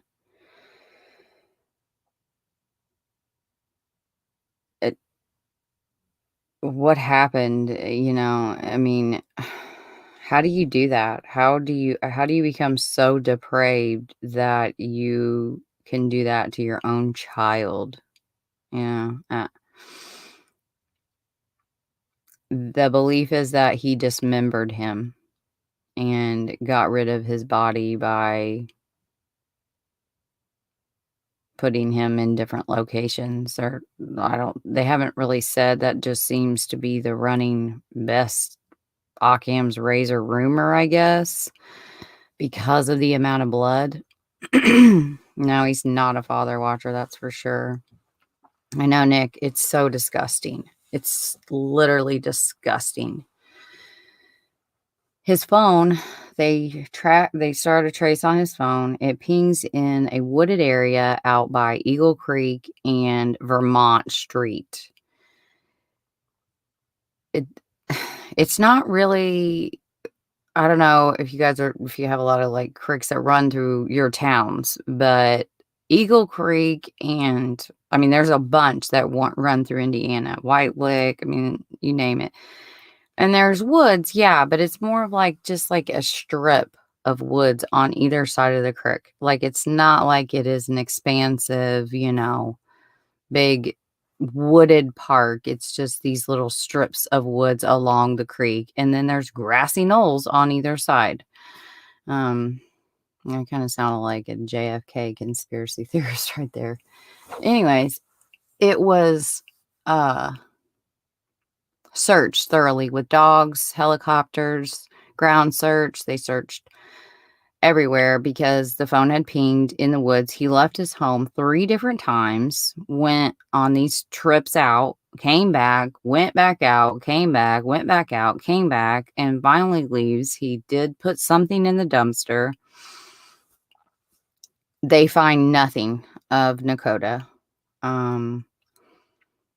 Then they must have got a ping when he was close to Monroe City in Missouri, because they called the Missouri State Police and said, we have a fugitive that we suspect that he has murdered his son. We're hoping that the son is still alive, but can you, send that out over your radio? So they do. They had a trooper in the area in Annabelle, Missouri, who pulled him over and took him into custody, and they found more blood in the back of the Jeep, but no Nakota. He's left in Missouri, Macon County Jail in Missouri, from July 20th until August 2nd, which the 3rd was the last day that they had to come and get him. So they get him, they bring him back to Indianapolis, and they charge him with murder. He is charged with intentional killing of another. Murder in Indiana doesn't have like different levels. It's not like other states, so it's just murder. But from his inmate on the Indiana.gov, like inmate search, it does have the code is for intentional murder while committing another felony, and the felony is dealing in methamphetamine. So I'm not sure which charge, because my case is different. It's just the 354211, just the typical murder, intentional, that's all that is. It's just murder, the intentional, knowingly, intentionally killing of another. So I don't know which of those is the correct one. The one is on IndyGov, but I don't know what he was into. But yeah, so he refuses to tell where he put his son. And I heard about this case on Stuff for the Little Children, and I heard the interview with his mom, and I don't know, there's just things that just grab you. Like that's how it's been with Nicole, Ray, and Shannon, and now Nakota. Like it's just grabbed me, and I obsess and try to do everything that I can. And I'm learning that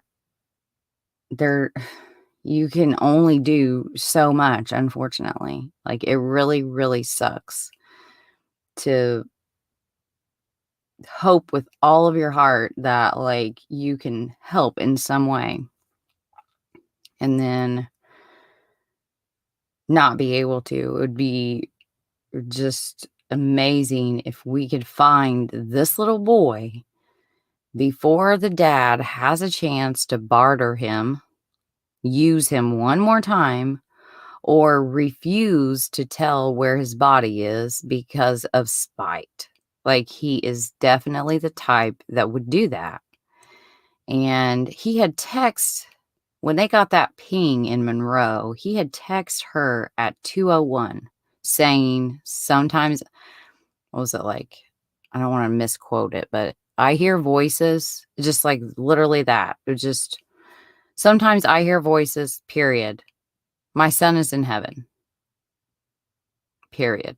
Like, I think he's trying to do, schizophrenia or something. I frankly just think that he did that purposefully. I mean, there isn't any other hints of schizophrenia anywhere. I don't know. It's very strange, but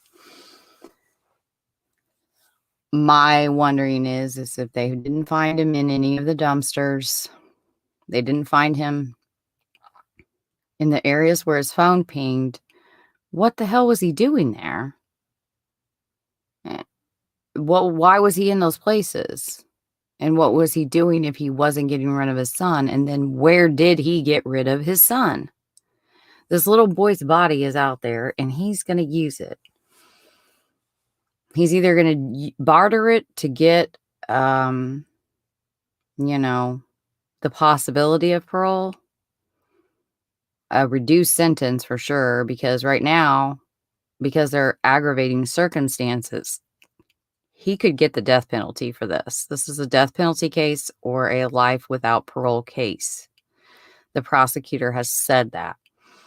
So a lot of times they'll throw that out there just to get the person to take a plea deal, like we saw with Nicole Bowen. That's exactly what happened. And I wholeheartedly believe that he had no intention of seeking life without parole for Garrett Kurtz. He just said that to get him, to scare him. And they can do that. But in this case, I really do think that they will seek that life without parole. And I just want to find this little boy so bad for his mommy, so that he doesn't get that, because he's just been all about spite.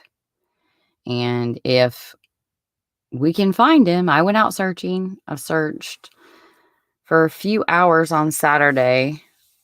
That's where I found the creepy BG tree picture in my videos, but I didn't really do too much because you wouldn't want to disturb anything. I found a few things. I don't know. It was just more so poking around with a stick and trying not to get my DNA on anything, and then marking places to see if they've been looked at. I did find a really weird trash bag, so that kind of really creeped me out and made my stomach drop. And whenever I get the call back, I will definitely tell them about it.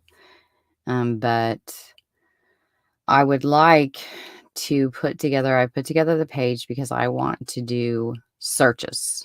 I want to go out and search this area again. I want to go and search the area near Monroe on US Highway 36 in Missouri. It's only 4 hours from Indy. I think taking that away from him is just about the only thing that could be, well, you can't even say that.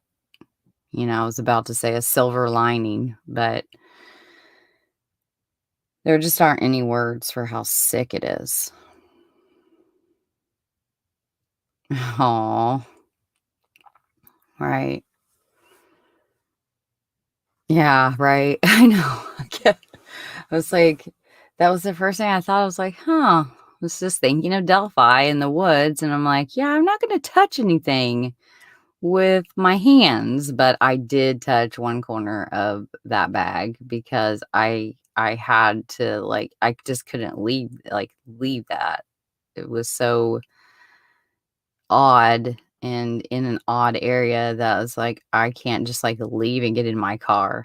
but I tried to only touch like one place where I videoed it and they would know like that's where my DNA was and not to get it mixed up. But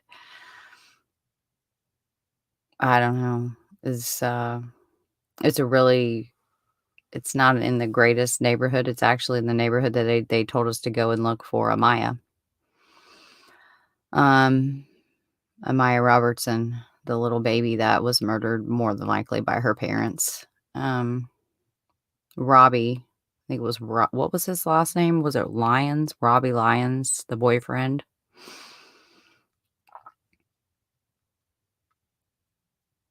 I know. You know, the thing is I totally had me a little search kit, and I had my walking stick, I had trash bags and gloves. I had all different types of gloves. I had all of this stuff in my bag. I even had paper bags, and I didn't get it out of the trunk. So, um, yeah. But yeah, I mean, you know,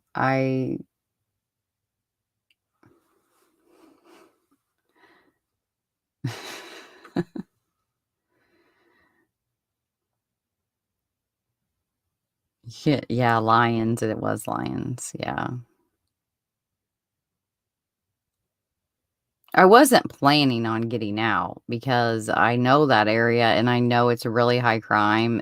Even the apartments that they lived in, I mean, the police do get a lot. There's been murders there before. I mean, here, not, I mean, it was pretty recent, I believe. I think a woman was murdered. I mean, it's a very high crime part of Indianapolis. And it's like there's right off of where a few interstates connect in Eagle Creek, there's just like this triangle of all these different apartment complexes, and they're just riddled with crime. And this is the second child, you know. I mean, there could be more, who knows, considering how much news coverage it gets, that from this little triangle of apartments, which is just ridiculous. And with Amaya, I totally believe that she was put in the trash can. And my cousin worked for Ray's Trash, and so I called him and was asking him, because that was one of the theories with Nakota, before we knew that they checked the trash can before Ray's picked up. So now I'm not sure. But he was seen putting something in a dumpster. So I don't know. It must not have been Nakota. But I lost where I was going. I don't remember what I was talking about.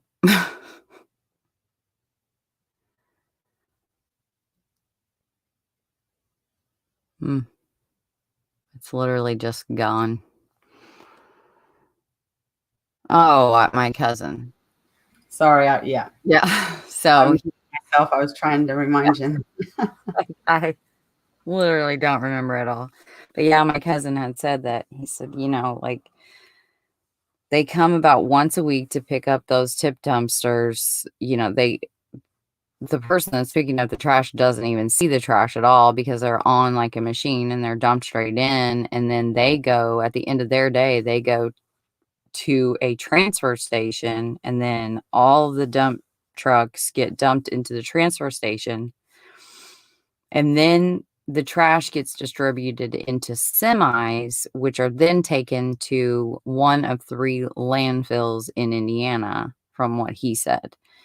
He knows they didn't come to the one that he worked at because it doesn't cover Indianapolis, so it's one of the other 2.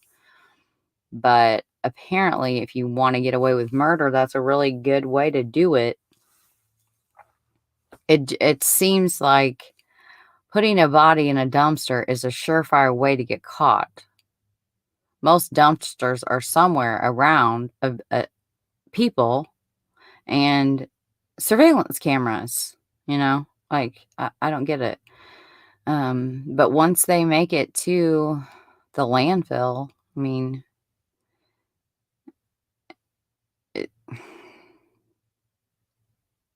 that's sad that that is the grave of so many people. I guarantee you that a lot of these other missing places, that is their grave as well. You know, I there's just should be something, but people will continue to do it until the news starts reporting about more people found in landfills, and then they'll stop putting their victims in landfills because they're like, oh well, I'm gonna get caught if I do that, so let's think of something else. Yeah. They did have cameras in this park. Really? Yeah. They caught him on surveillance. That's how they knew that he left and what times he left. He left 3 different times. At like 2:30 to I have it in the PDF, but I'm just kind of going from my memory tonight. But Yeah, in it. yeah, the apartment complex had surveillance, and they caught him on surveillance putting something in a dumpster, a bag in a dumpster, loading and unloading, making trips back and forth from his apartment to his Jeep Patriot, and then leaving the apartment. For the first time he left for like 40 some minutes. The second time he left for 27 minutes. And the third time he left for an hour and a half-ish. And then he comes back at 8:30 a.m. 8:30 a.m. is when he left for the final time and did not return. Mm. So they have all of that on video. They have his phone pinging. They did catch him, but they still can't find this little boy. So sometimes it's like no matter what it looks like, what it may appear, just like Jerry Holman said with Delphi, it may appear that we have everything we need to find this little boy, find the killer, but we still don't. Right. I think that interview, it was 5 months after Delphi, and it must be true. Otherwise, we still wouldn't be here. He said there isn't a lot of evidence in this case. It may look like we have a lot of evidence, but we don't. And of course, as she should, the interviewer questioned him on that. What do you mean? You've got a video, you've got audio, you've got witnesses, you've got sketches, blah, blah, blah. And that's where I think they're stumped, because you guys, I sound like a record, I think they know who, but they don't have what it takes to convict. Right. Yeah, it's, that's what I'm saying, is just like sometimes it looks like it should be easy, but it's not. Let me see. I'm so delayed on StreamYard from YouTube Watcher. I'm on YouTube, but I don't see what she's. That's where the kid is thrown away like trash. I mean, why Oh, no, she wants to do you know. have a child? And yeah, I don't know. No, she's asking if, but they are sure he was dismembered, correct? No, I don't. I have not had confirmation from any kind of news source or media or law enforcement that I could find. I would just, with the affidavit and the amount of blood that was described, And maybe him asking for a suitcase. yeah, that too. And for the bags, putting a bag in the dumpster and then, loading 3 separate, bags into the trunk. It looks like that's a possibility. Because, and I haven't really looked into this yet. I haven't researched this part yet. But once your heart stops beating, so the blood spatter and brain matter kind of throws me off of that. Would be, of course, with any kind of dismembering, you're going to have a bloody mess. Yeah. Depending on which tool you use, the splatter on the ceiling, the mirror, the vanity, the wall, the like horror of that all seems like a victim that their heart is still beating, unfortunately. Maybe when he said he put a bag over him and then took him to the bathroom to make sure he was dead. I sure hope he was. Good God, can you even imagine? Oh, I hope so too. He endured so much already in his life. You know how long it takes to suffocate someone with a trash bag? Oh, I don't even You know, want to think like, about take the time to count out. Just don't even do like the maximum amount. Just do like the minimum amount of like 4 minutes. Now, I'm not saying that that person is struggling for all of those minutes. Depending on where the pressure is, you can pass out if a certain nerve in the neck is compressed. That is very true. But it still takes that long. Just sit somewhere, wrap your hands around something, and just sit there for 4 to 6 minutes. 4 minutes. Just sit there for 4 minutes.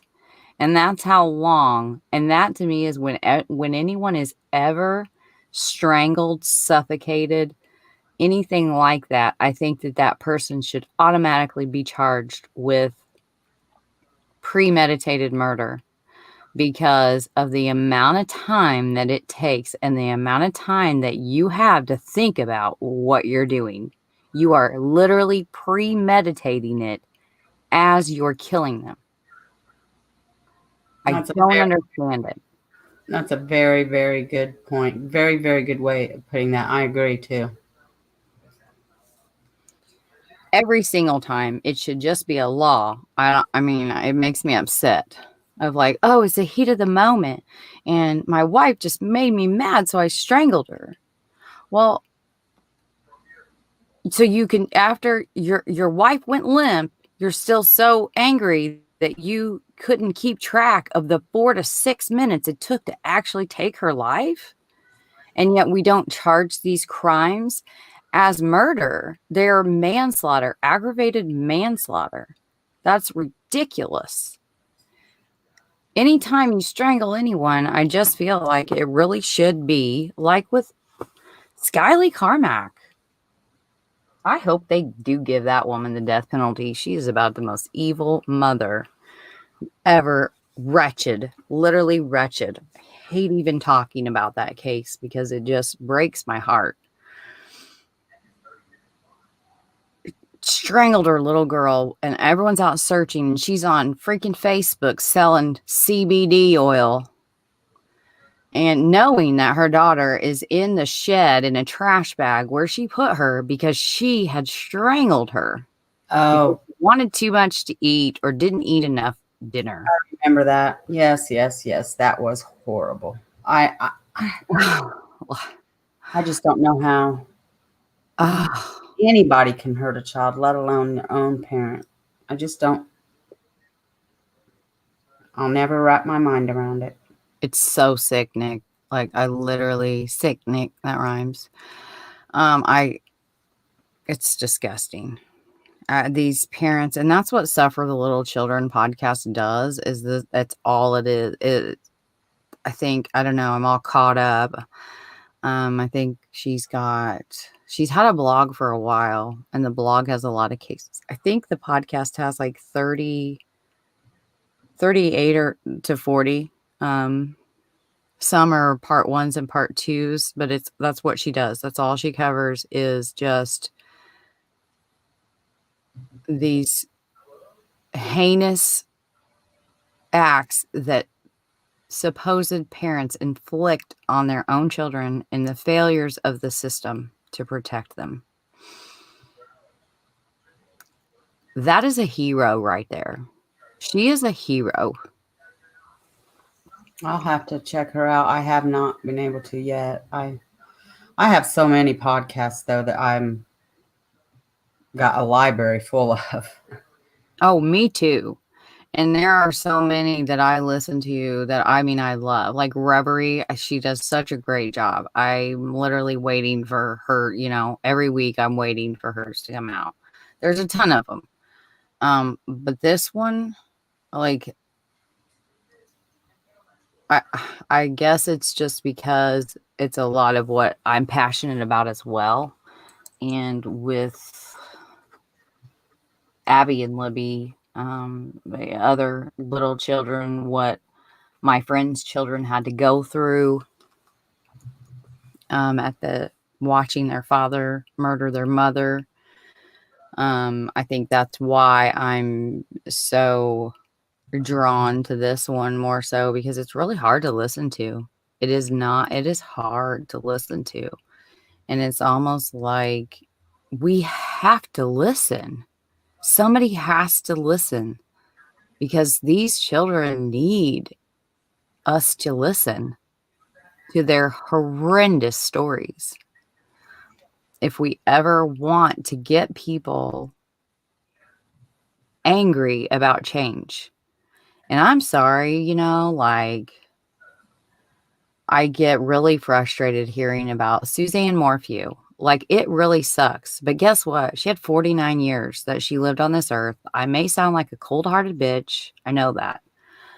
But more than likely, she is dead. And I get really tired of hearing about these cases repeatedly Or the all what? the time that are like it. What? I don't get it, but we need to get as angry about child abuse, neglect, and murder as we do about finding Suzanne or these cases that just get over talked about all the time. It's I I, know. I just don't understand what makes one case more appealing to the public than another. I don't know. I wish I could pinpoint it. I really do want an answer to that. I know. Her podcast is I listen on Spotify or Apple Podcast. I don't know where she uploads from. I'm That's what guessing Spreaker, but it's called Suffer the Little Children. Her blog is amazing too. It's called Suffer the Little Children blog, and then she has pictures on there of the victims, and she just really does a great job. But I'll tell you what, like, popped right up for me. yeah, it's not one that you can just pop in and like do stuff, like, because I put in my earbuds and I listen to podcasts, that's what I do. And I have a long list of ones that I love listening to. But with hers, I'm listening to it because we have to. It is that important, No, I just subscribed. It's in my Apple library now. Good.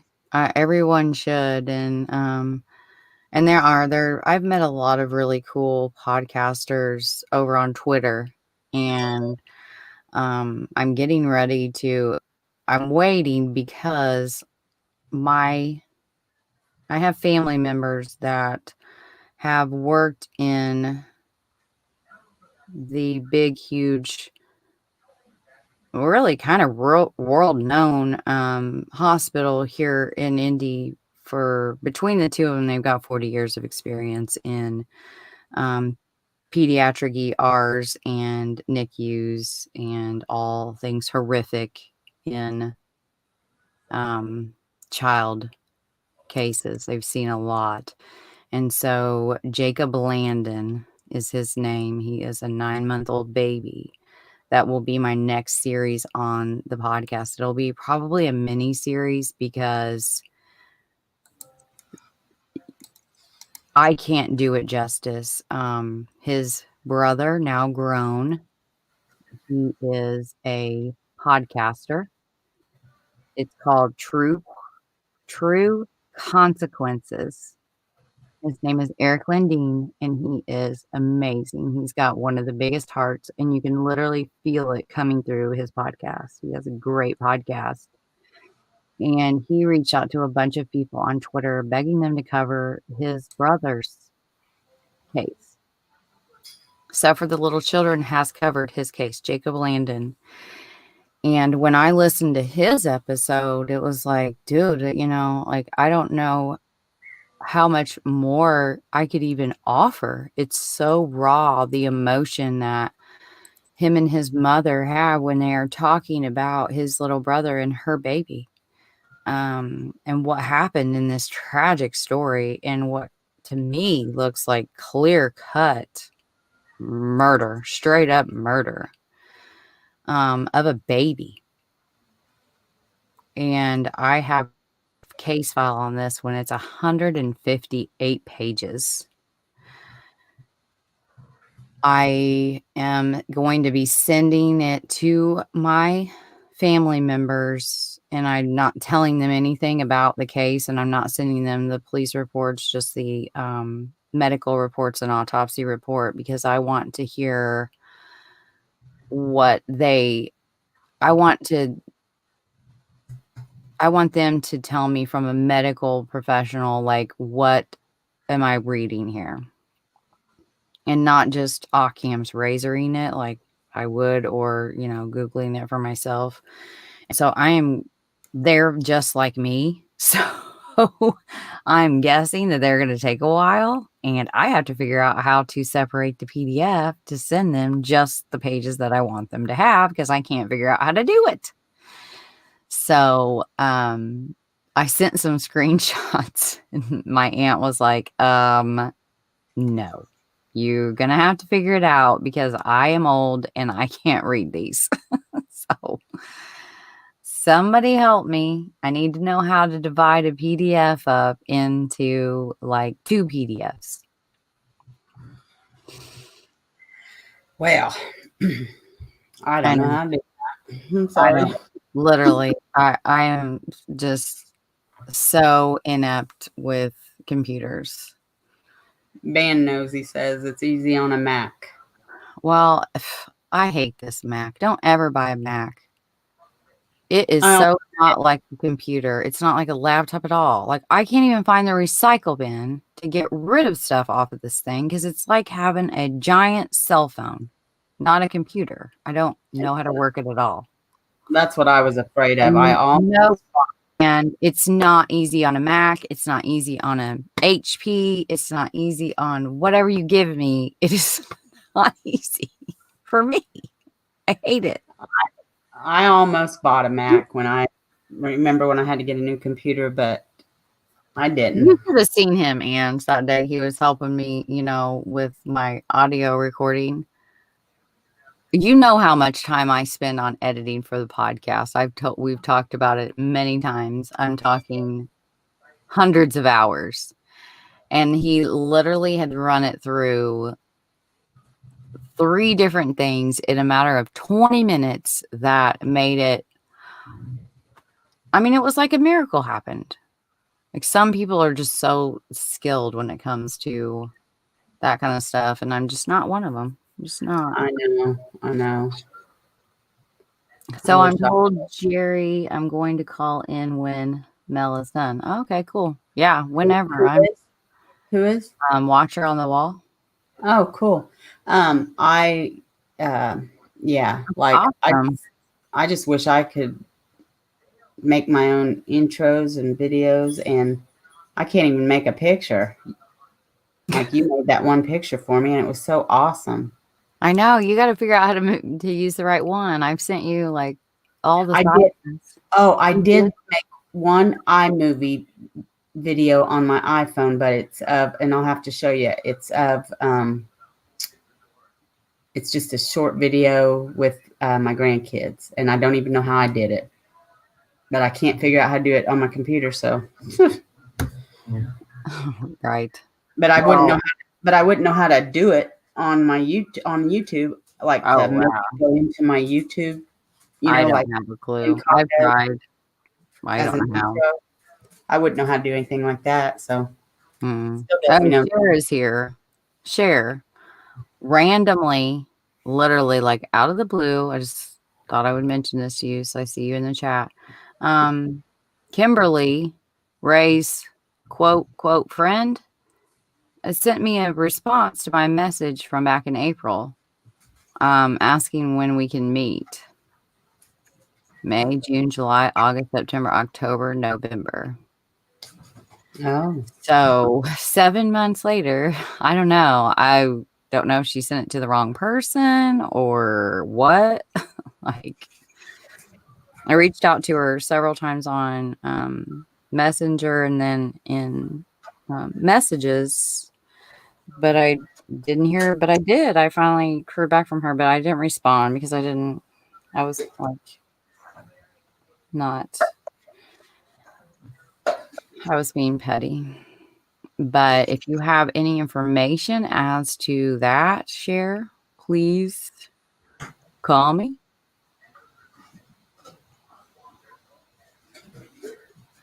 You know, the sad thing is that with Ray, like I've been watching it and it literally got to, it's like completely stuck at 834.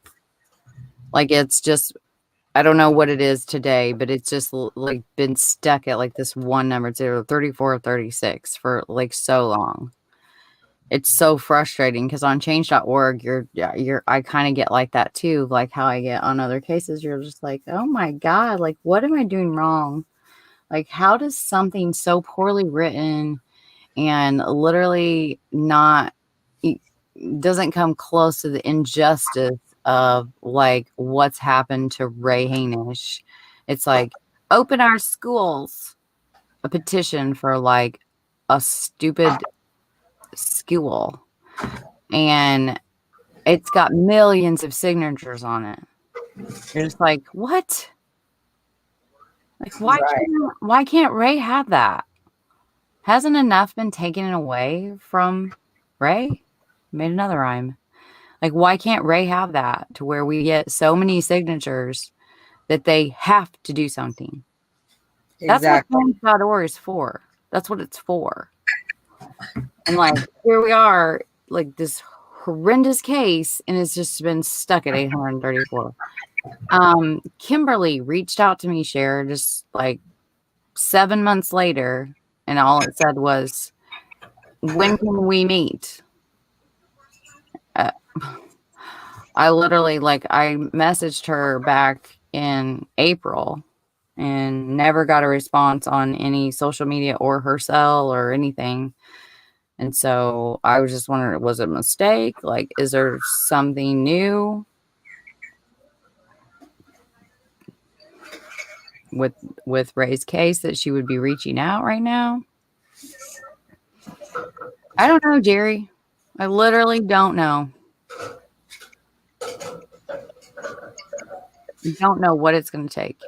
Well, once Garrett, once this case is over, 100% we need to do a post. We need to protest, peaceful, and show people what peaceful protests are, too. I don't know if I can be peaceful, huh? Is Well, that her name? You know what I mean. Yeah, I know. I was just being facetious. I really don't feel very peaceful right now, though. Well, I don't either, but I mean, you know. I lost track of my thoughts. Oh, what I was doing. Did you know there's a petition now to impeach Governor Holcomb? I mean, I don't know to go anywhere. And I'm not trying to get on politics or not. I'm just asking Mel this question because she's from my state. And No. it's got like almost the 4,000 votes that are needed. I don't know to go anywhere, but Really? I saw it somewhere.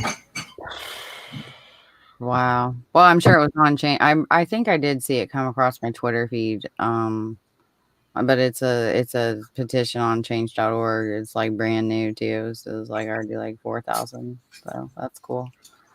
Yeah, I mean, I did I vote don't for him. know anything about what it's about. I didn't vote for him. I don't really like know one way or the other. I just feel like he's just kind of like a blob. Well, You know, it's like meh. I know. I think I don't like did, talking about I did politics. vote for him just because I didn't want our state to turn like the ones that are burning and looting and all that. But Yeah. I don't know. I don't know. I don't like politics. I mean, I think it's just, I don't know. I think we grew up I did at least, in a family where you just did not talk about politics. You didn't talk about religion and you didn't talk about politics unless it was with your very best friends or your family that's like, a really small group. Otherwise, you didn't tell people how much money you made. You didn't talk about politics and you didn't talk about religion. And now it's like our world is a mess because we're not following that old rule. Well, yeah, and Yeah. it's the Her same name's thing too. Kimberly here. I mean, we don't, and that's why, and I broke my own rule tonight. I'm sorry, guys. I shouldn't have, but the only reason I mentioned it to Mel is because she lives right here in the same state, and I didn't know if she had seen that, and so as Gray Hughes would say, put me in jail. I broke You are in jail. because I don't like to do it either. I don't like to only with my family or, because it does. Yeah. It causes chaos. It really does. And like I just, I think what's really breaks my heart is the divide of it used to be. I mean, I can remember sitting around and listening to my grandparents and my parents listening to the debates. And I mean, in privacy, buddy, the world was going to come to an end if this president won, but as soon as that president won, we were required, we would have got smacked across the mouth if we said Trump or Biden and didn't say President Biden, President Trump. You know what I mean? And like the utter disrespect of the office is crazy and the shambles that it's all in. Plus, who in the world did it become a thing that we couldn't be friends with someone because we have differing political views? That's just literally breaks my heart. Like, I've had people in my life say, I won't talk about politics or tell what my views are unless it's in a very private group. But I don't really have any because I don't vote for one person, one party. But like, I'm not going to be your friend. Someone told my daughter, this is the first year that child's got to vote. She was so excited.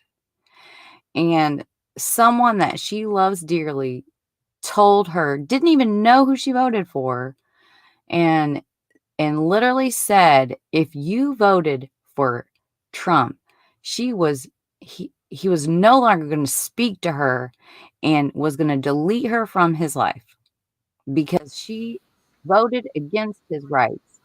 He didn't even know who she voted for. He was just telling her the consequences of voting for President Trump. You know what? He was bawling. You know what? That's so wrong. There was a teacher. I can't remember if it was a teacher or a principal in Kokomo that made a public post that said the exact same thing almost, and but saying that to anybody, like all her friends, all her students, all her coworkers, and that's so wrong. I have friends